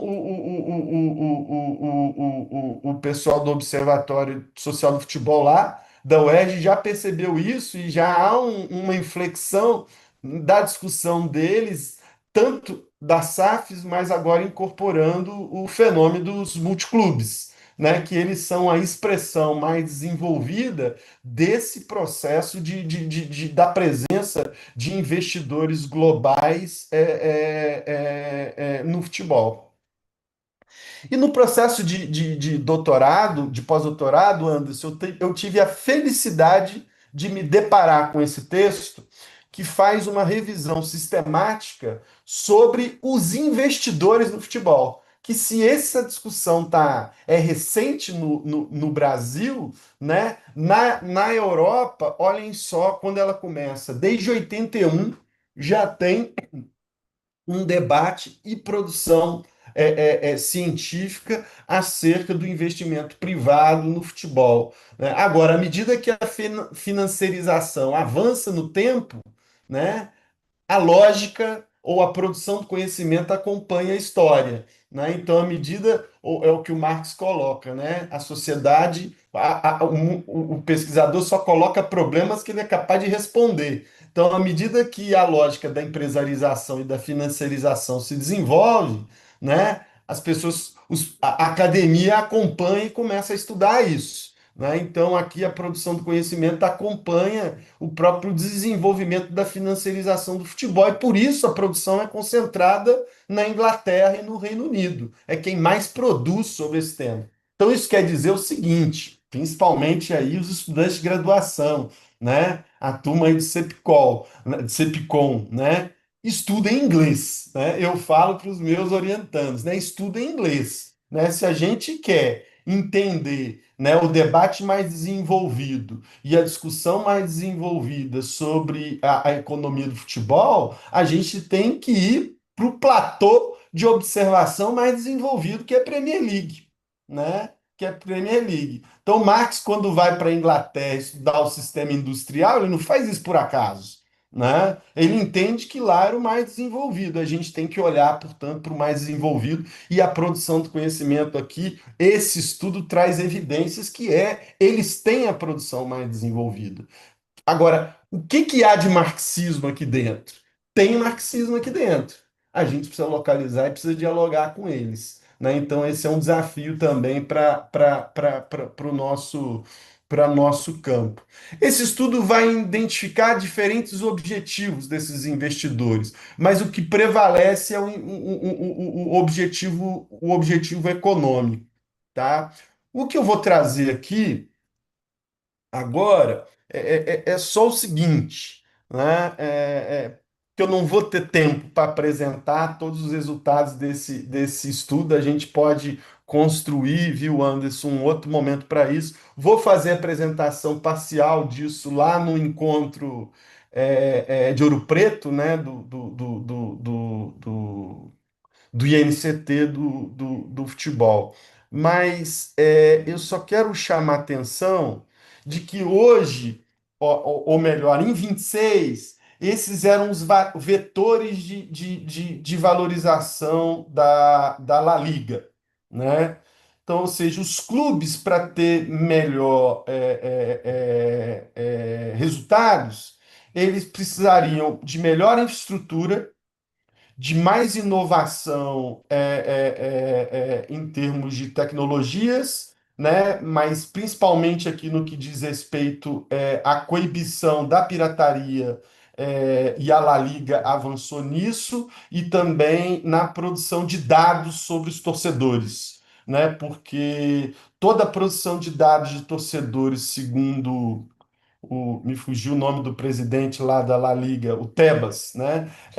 Vão para as grandes big techs e não voltam para a La Liga, não voltam para os clubes, né? Então eles estão desenvolvendo também tecnologias para captação de dados dessa audiência, né? Da La Liga e internacionalização das marcas dos clubes. Então o Ronaldo, quando vai para a Espanha e compra o Valladolid, esses eram os vetores de valorização que poderiam conferir maior valor ao seu ativo, que era o Valladolid. Então, para isso, ele teria que melhorar infraestrutura, inovação e internacionalização da marca. A internacionalização da marca, a ideia é de que ele próprio, com o capital simbólico que ele reúne, conseguisse fazer isso e de fato avançou. O Valladolid passou a ser conhecido, pelo menos passou a ter mais audiência, isso é fato. Agora, infraestrutura, ele não avançou nas tratativas com o governo municipal, que era do PSOE, né, para que ele tivesse acesso ao estádio do Valladolid, que era o município. Ele queria isso arrendado por tantos anos, ou que fosse vendido a preço de banana, né, para ele ganhar em torno disso. Porque com o rebaixamento da idade dos jogadores de futebol hoje, né, houve uma estabilização no mercado de jogadores de futebol. Então, e também há um congelamento dos valores de comercialização, né, a cada 5 anos, porque os contratos são quinquenais, né, de venda de direitos de transmissão da La Liga. Então, isso estava estabilizado. Então, a possibilidade de crescimento de receita passava por aqui, né? Passava por aqui. Como ele não avançou aqui, ele encontrou dificuldades com Valladolid. Então, isso aqui é o prefeito de Valladolid, que hoje é ministro do transporte lá do governo do PSOE, né, da Espanha. Olha o que ele diz em relação ao Ronaldo lá.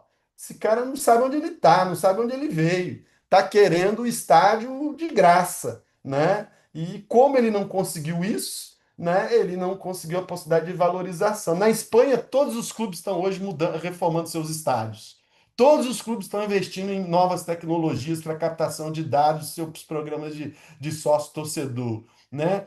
Todos os clubes estão procurando reforço de marca internacional, mas o que se faz aí é a partir da La Liga com suas grandes locomotivas aí, segundo o Tebas, né, que é Atlético de Madrid, Barcelona e o próprio Real Madrid, né? Mas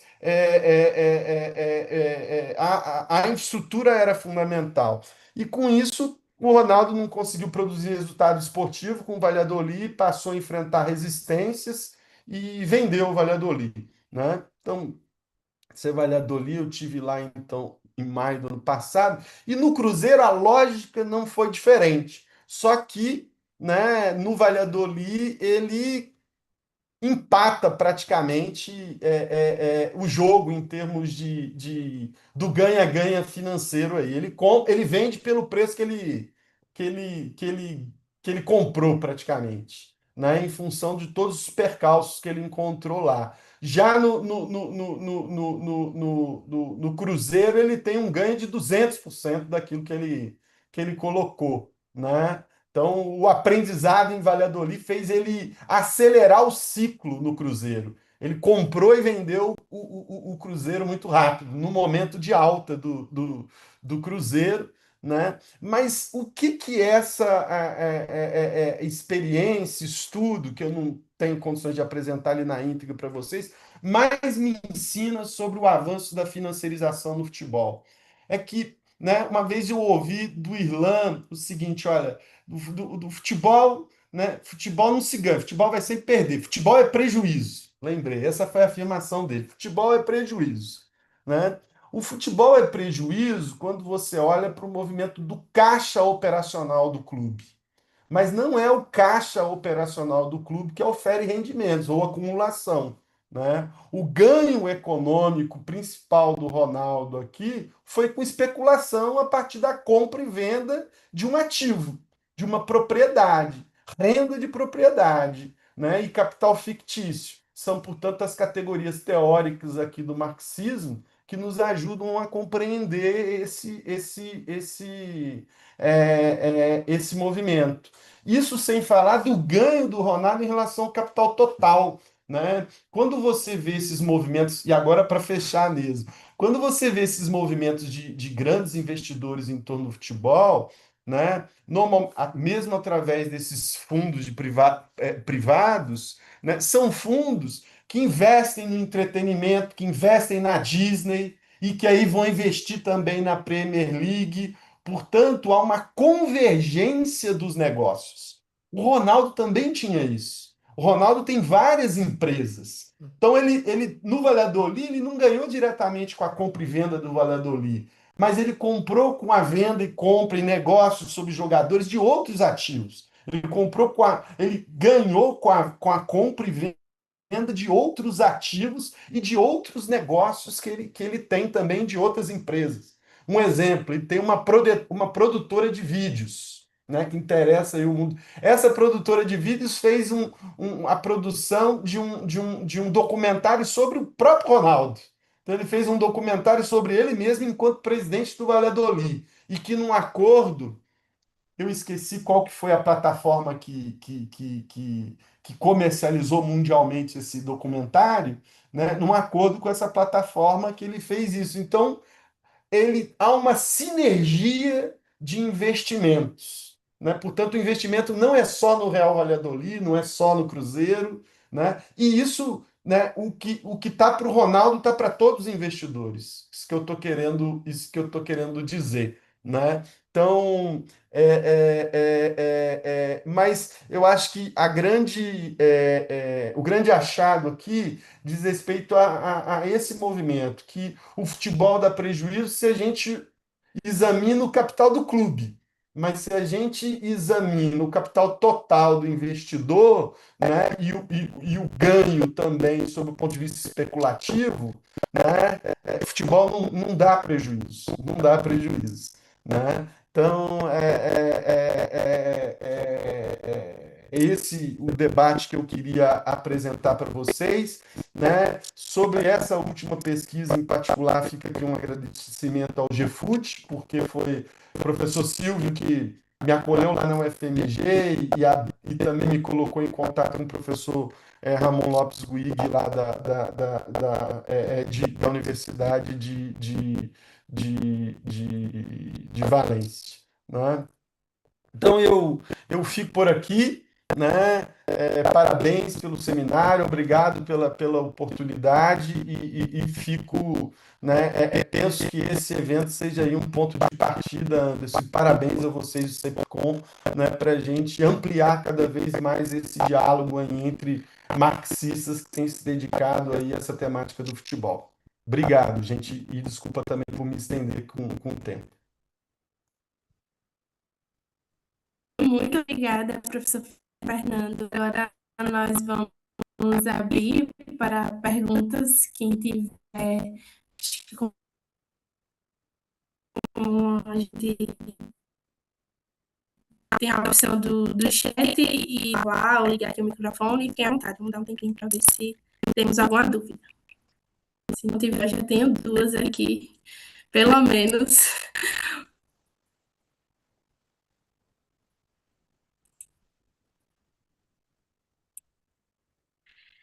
Enquanto o pessoal pensa aí um pouquinho, eu queria começar da professor Anderson especificamente.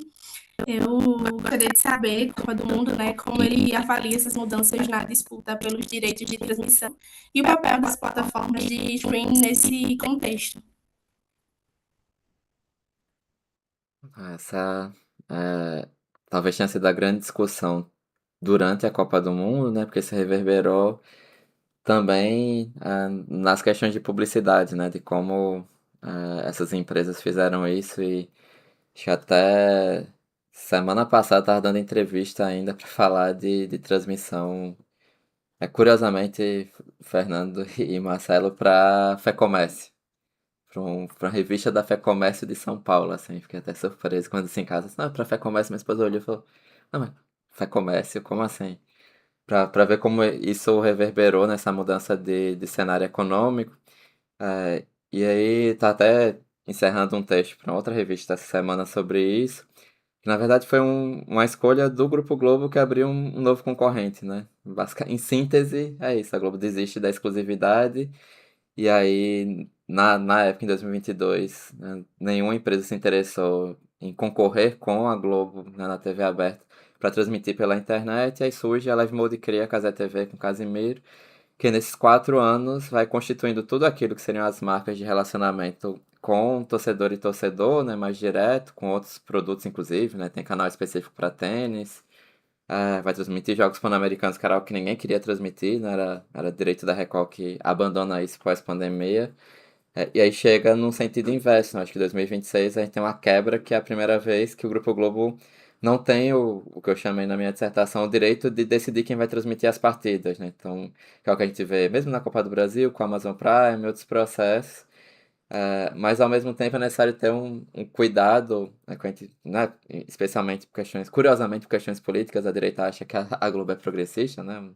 Das loucuras da contemporaneidade, mas de ter esse cuidado de compreender que foi um momento histórico que já para Copa do Mundo ano que vem, já, de futebol de mulheres já tem todos os jogos, mas a gente conseguiu observar, né, era o que eu escrevia no blog do Leme, alguns textos, está ainda no processo de transição. Agora, com a Copa do Mundo, meio que a gente encerra isso e a Live Mode vira um agente relevante, né, nesses 4 anos, nesse ciclo. Do mesmo jeito que a ESPN, ainda que perdendo algumas coisas, é relevante. Que, né, a ESPN em grupo Disney, que a gente vai olhar para Warner Discovery, daqui a pouco Warner Paramount, que é relevante ali com a Champions League, enfim. E uma discussão que estava ouvindo o Rodrigo Capello, né, jornalista também, especializado em negócios, num podcast essa semana, no Charla. Ele falando que a grande questão, e foi algo que eu respondi na entrevista da FEComércio ano passado, é que essas plataformas estão, esses novos canais estão baseados numa plataforma de vídeos, né? Que é o que você, ainda que outras plataformas, né? Você e Marina estudou no Instagram, mas é algo que a gente já discutiu no grupo, né? No Sapcom, que é uma plataforma privada, que pode mudar a lógica disso, enfim, você não tem um acesso direto mesmo para publicidade, enfim.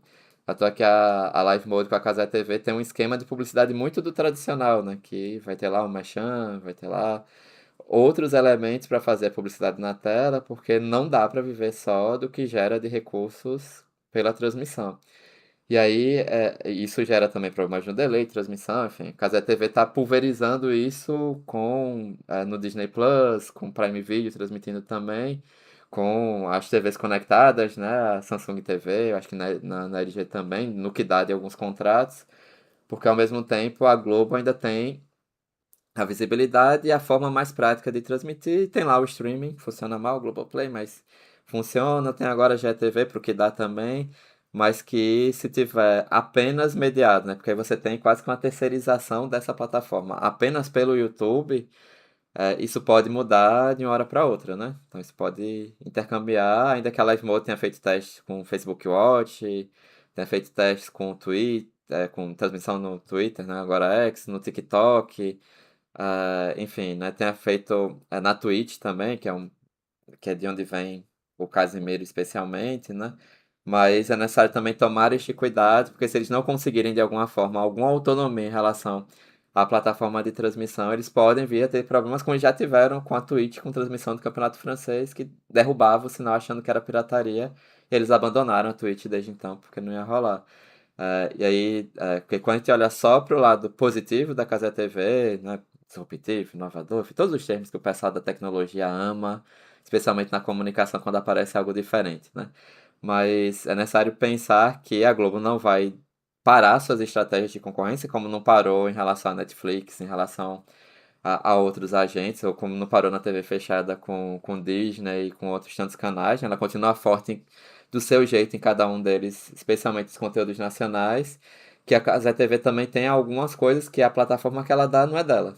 Né? É isso. Todas as plataformas que a Casa TV transmite não são dela, né? Então isso pode gerar alguns outros problemas também, aí entra a discussão, que eu acho que é muito da economia política da comunicação no Brasil, e, aliás, não só no Brasil, de pensar a partir do ponto de vista infraestrutural também, né? Que o pessoal da tecnologia vai falar dos affordances, né? Das plataformas, enfim.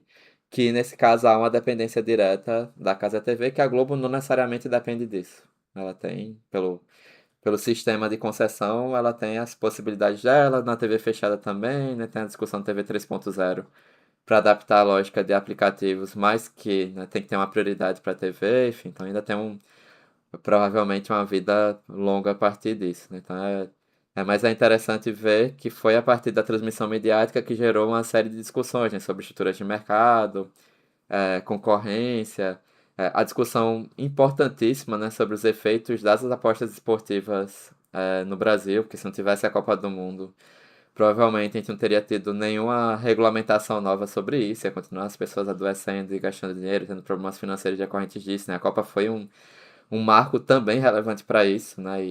E também a partir de uma crítica muito grande e necessária para a Casa TV, ainda que a Band também fizesse isso nos seus programas esportivos e outros canais, né? Porque a indução à aposta, que foi o que aconteceu, né? Enfim, a gente tem outros marcos aí importantes que, como eu sempre digo, a perspectiva da crítica da economia política, se é materialismo histórico dialético, a gente não pode analisar o hoje e achar que de uma hora para outra tudo vai mudar sem entender como a gente chegou até aqui e sem acompanhar como a gente vai chegar no futuro, porque pode ser uma trajetória linear, como não é normalmente no capitalismo, ou outras trajetórias aí aparecerem também e embolar esse meio de campo, né? Então, seria isso, Vitória. Valeu pela pergunta. Obrigada, professor. A gente vai passar agora para o Marcelo, que está com a mão levantada. Acho que ele tem uma dúvida. Fique à vontade, Marcelo. Bom dia novamente, né? Parabéns aí pelas duas apresentações. Queria fazer uma pergunta bem assim, pontual, pegando a parte inicial da fala do Anderson e a parte final da fala do professor Mascarenhas, que seria essa aproximação do Infantino aí com o Trump, né? Seria para criar uma espécie de álibi, assim, para encobrir crimes e ele se perpetuar no poder, visto que, né, que quem desmoronou a gestão do Blatter foi os Estados Unidos, né, a partir do FIFA Gate. E se a SAFIFA seria uma espécie de contrapartida disso, considerando esse movimento da financiarização da modalidade que o professor Fernando mencionou. Seria isso. Pode começar. Acho que o Pode Anderson podia, começar. podia, Pode podia ser? começar, Tá porque certo. na verdade você podia responder. Já vou antecipar, Marcelo, que é difícil, né, né, de te responder sobre, né, os acordos, né, e negociações aí envolvendo, né, o Infantino, né, e quem mais participa aí dessa iniciativa. Agora, não é estranho, né? Acho que o que a gente pode dizer é que, sob o ponto de vista, né, do que a gente vem lendo, daquilo que a gente vem lendo sobre a realidade, justamente a partir dessa lógica do rentismo, né, que apanha e domina o futebol, não é nenhuma surpresa, né, que a iniciativa venha, né? E então, ou seja, não é um raio em dia de céu azul, né? Ou seja, esse movimento de abertura, né, do principal torneio do futebol mundial ao capital financeiro, a propriedade do capital financeiro, porque ele já está aberto ao capital financeiro, a questão é a propriedade do torneio, não é nenhuma novidade, ou seja, não é um dia não é um raio em dia de céu azul. Agora, né, a reação que talvez seja, né, deva ser o nosso objeto de estudo, né? É a reação e os desdobramentos disso, né? Agora, não a reação também mais imediata da UEFA, o boicote, mas os desdobramentos que a gente vai assistir em torno disso aí nos próximos anos, né? Acho que é isso, né? Acho que do nosso ponto de vista, até na lógica usando aqui os donos da bola que o Fernando falou, acho que o que interessa é entender que não é um movimento distinto, né, da trajetória do próprio futebol, né, profissional masculino nos últimos anos. Inclusive, né, de não ter nenhuma linha sobre futebol de mulheres, não ter nada assim, nada, nada, nada. Né? Nem a Copa do Futebol de Mulheres se entraria, se não entraria, não tem nada assim, realmente. Houve um abandono da outra modalidade, né? O foco principal foi naquela que dá lucro e tudo isso, isso também é muito relevante observar. E aí eu acredito que é um movimento natural, o que não é natural nisso, né, e aí entre as outras relações pessoais e políticas desse processo, é que a pessoa que vai comprar, queria comprar, seria o irmão do genro do Trump, né? Acho que é essa outra relação, que é muito típica, inclusive, das relações políticas em termos de relações internacionais, né? O que a gente tem hoje, né? De coisas de muito mais de ponto de vista individual, de relações interpessoais mesmo, assim, né? De ter uma pessoa assumindo a presidência da República de um país e que vai defender os seus até onde for, né? A gente teve essa experiência aqui no Brasil, no governo Bolsonaro, sabe? Se tiver que mudar Jair Bolsonaro, se tiver que mudar o diretor da PF para não prejudicar meu filho, a gente vai mudar. É essa a lógica de política que a extrema-direita joga no mundo inteiro, né? O Milei na Argentina, enfim, você tem pessoas desse nível que a democracia burguesa elegeu por algoritmo e tudo. Acho que esse processo é uma relação extremamente direta, é o que surpreende. Porque não é um paraíso fiscal que aí alguém vai olhar a sociedade aí de uma empresa com outra, que era assim que funcionava a FIFA até o FIFA Gate, né? Que aí a pessoa montava uma empresa no paraíso fiscal, aí de repente colocava o filho, a filha num dos nomes, ou empregado, enfim, aquela rota de corrupção que é tradicional em desvio de recursos, né? O Fernando estuda também com orientandos e orientandas questão de investimento em esporte no Brasil, né? Esse caminho mais tradicional, né? Que hoje tem emendas e tudo mais aqui no Brasil. Acho que isso sim é que é o diferente, né? Porque na verdade, em termos de política, né? De relações político-econômicas, e isso talvez seja um modelo muito arcaico, né? De fazer. Não, vou montar, ó, meu amigo, eu tenho uma Copa para você, você fez bem, a gente aplicou algumas coisas diferentes, ó, vamos criar algo para todo mundo ganhar dinheiro, né? Porque por um lado é alguém próximo, né, da influência do Trump direta, né, da influência direta, que vai ganhar 20% disso. Não é a CVC que comprou parte da La Liga, né, que tentou na Itália, né, parte porque não são os 20 clubes da La Liga, né? Três não toparam vender seus direitos mais para frente. Não é empresa tradicional nem nesse jogo. Foi uma empresa criada para disputar isso. Na verdade, nem para disputar, só para formalizar o ganho. E aí eu acho que isso sim é que é o diferente, assim, né? Porque, e aí pro Infantino ficar como CEO, e aí depois disso o Infantino não depende mais de eleição, não vai ser retirado nunca, porque ele tá trabalhando na empresa privada de um amigo dele, que vai saber lá o que seria a troca, né? Acho que esse caminho é que foi o problema. Ao mesmo tempo, se a gente olha para a reação da UEFA, né, como uma federação importante, né? Enfim, tem a atual campeã mundial novamente nela, né? A mesma seleção de futebol de mulheres e masculino, que é a Espanha. Nesse caso, a gente tem que puxar também, né, como foi a reação em relação à Superliga, né, que era o clubinho dos ricos, né, mas a UEFA não é isso, né, mas qual foi a reação, qual foi o desdobramento, para usar o termo do Fernando, em relação à Superliga? Foi montar essa Champions League nesse formato aí suíço, né, que virou a Champions League, para ter muito mais confronto entre as equipes maiores, enfim, e ao mesmo tempo isso aumentou a quantidade de jogos na temporada, corre o risco de mais lesão para jogador. Tem jogador na Europa reclamando de carga de jogos, que era um problema muito típico nosso do Brasil, né? E hoje é um problema típico da Europa também. Coloca a Copa do Mundo de Clubes, então a FIFA entra num negócio que era das confederações com a Copa do Mundo de Clubes, né? Que é um formato maior, de um mês e tal. Então você tem uma série de outros elementos que é necessário observar. E eu acho que o disso mesmo, eu não sei nem se foi um desdobramento necessariamente do FIFA Gate, da nova relação dos Estados Unidos, porque os Estados Unidos mudaram. Já teve um governo Trump em determinado nível, vai para o Biden, né, enfim, é governo dos Estados Unidos do mesmo jeito, e vai para um segundo governo Trump, que aí sim é um governo que ele vai fazer tudo o que ele sabe. Me reelegeram, agora vai ser do meu jeito, com muito mais problemas possíveis e imagináveis do que do primeiro. Mas aí é uma relação mesmo de amizade mesmo. É como se, sei lá, né, no exemplo do Ronaldo. Ronaldo colocasse lá, colocava as pessoas de confiança pessoal dele para ser diretor de futebol do Cruzeiro, como você bem sabe.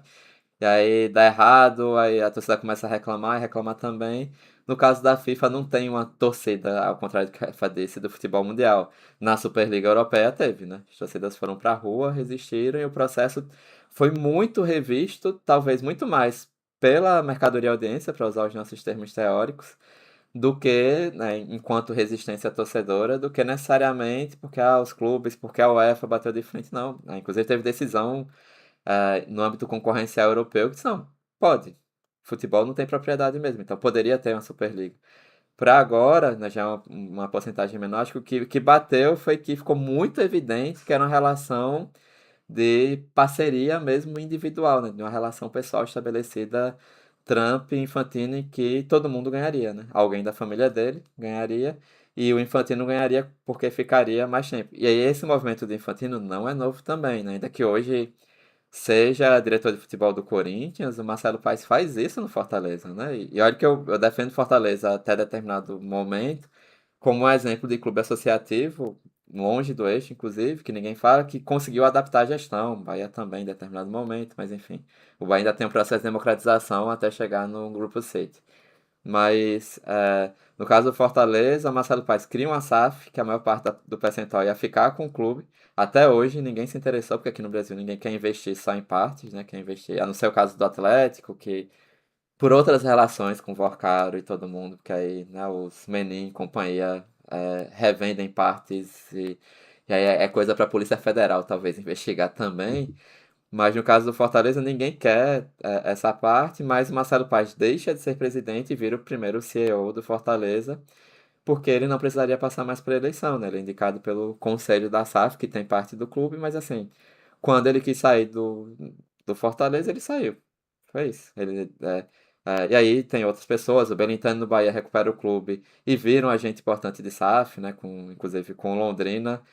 E agora acho que vai comprar, adquirir parte do canal Gold, né, que é do YouTube, que transmite futebol também, né, nessa lógica de como funciona o capitalismo hoje em dia. O que, para fechar, né, o que o Infantino e o Blatter fizeram é algo que acontece aqui no Brasil, está acontecendo o tempo inteiro, mas que não é algo tão óbvio que é para beneficiar só os meus, e é os meus mesmo, né?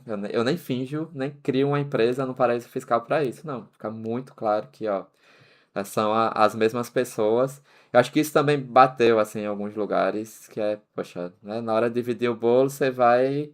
E aí essa nota da EFA faz isso, né, que Não, você está atuando como você quer ser o dono do futebol, e não que o Avelange não tenha atuado assim durante mais de 20 anos, né? Mas, enfim.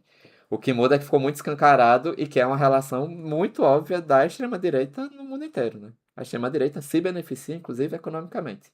A gente não tem uma CVM lá e tem várias denúncias desde o primeiro governo Trump de que algumas decisões, inclusive agora, né, de impostos para alguns países, havia informação privilegiada para alguns agentes de mercado e aí quem estava no governo ganhava também, né? Então, há outras coisas ali que a extrema-direita faz isso e ninguém está nem aí. O que importa é que sei lá, que as pessoas homossexuais, lésbicas, gays e não tenham direitos, ou que o mundo não vire comunista, e todas essas coisas que colam muito bem nas pessoas, e aí eles podem fazer o que quiserem, né? Então é muito dessa lógica política mesmo, só que aí a UEFA, opa, peraí, foi a gente que criou as tradições aqui, já avançou muito na Copa do Mundo, assim também não, né? Acho que foi mais isso. Se ele tivesse feito de uma outra maneira, talvez tivesse passado, que é dividir mais e entrar mais dinheiro em caixa para cada federação, como acontecia antes do FIFA Gate. Entra mais um pouquinho ali para um e para outro presidente de federação e todo mundo fica feliz, como tem presidente da federação, inclusive europeia e de federação asiática, que quer que entre esse dinheiro, né? Então acho que foi esse o ponto, né? Talvez nem é efeito acordo do FIFA Gate. É não fazer as coisas no sentido do capitalismo financeiro, não saber fingir, né? Que o que a gente quer mesmo é ganhar dinheiro. Acho que foi mais por aí. Obrigado. Obrigada, professores. Valeu, Marcelo.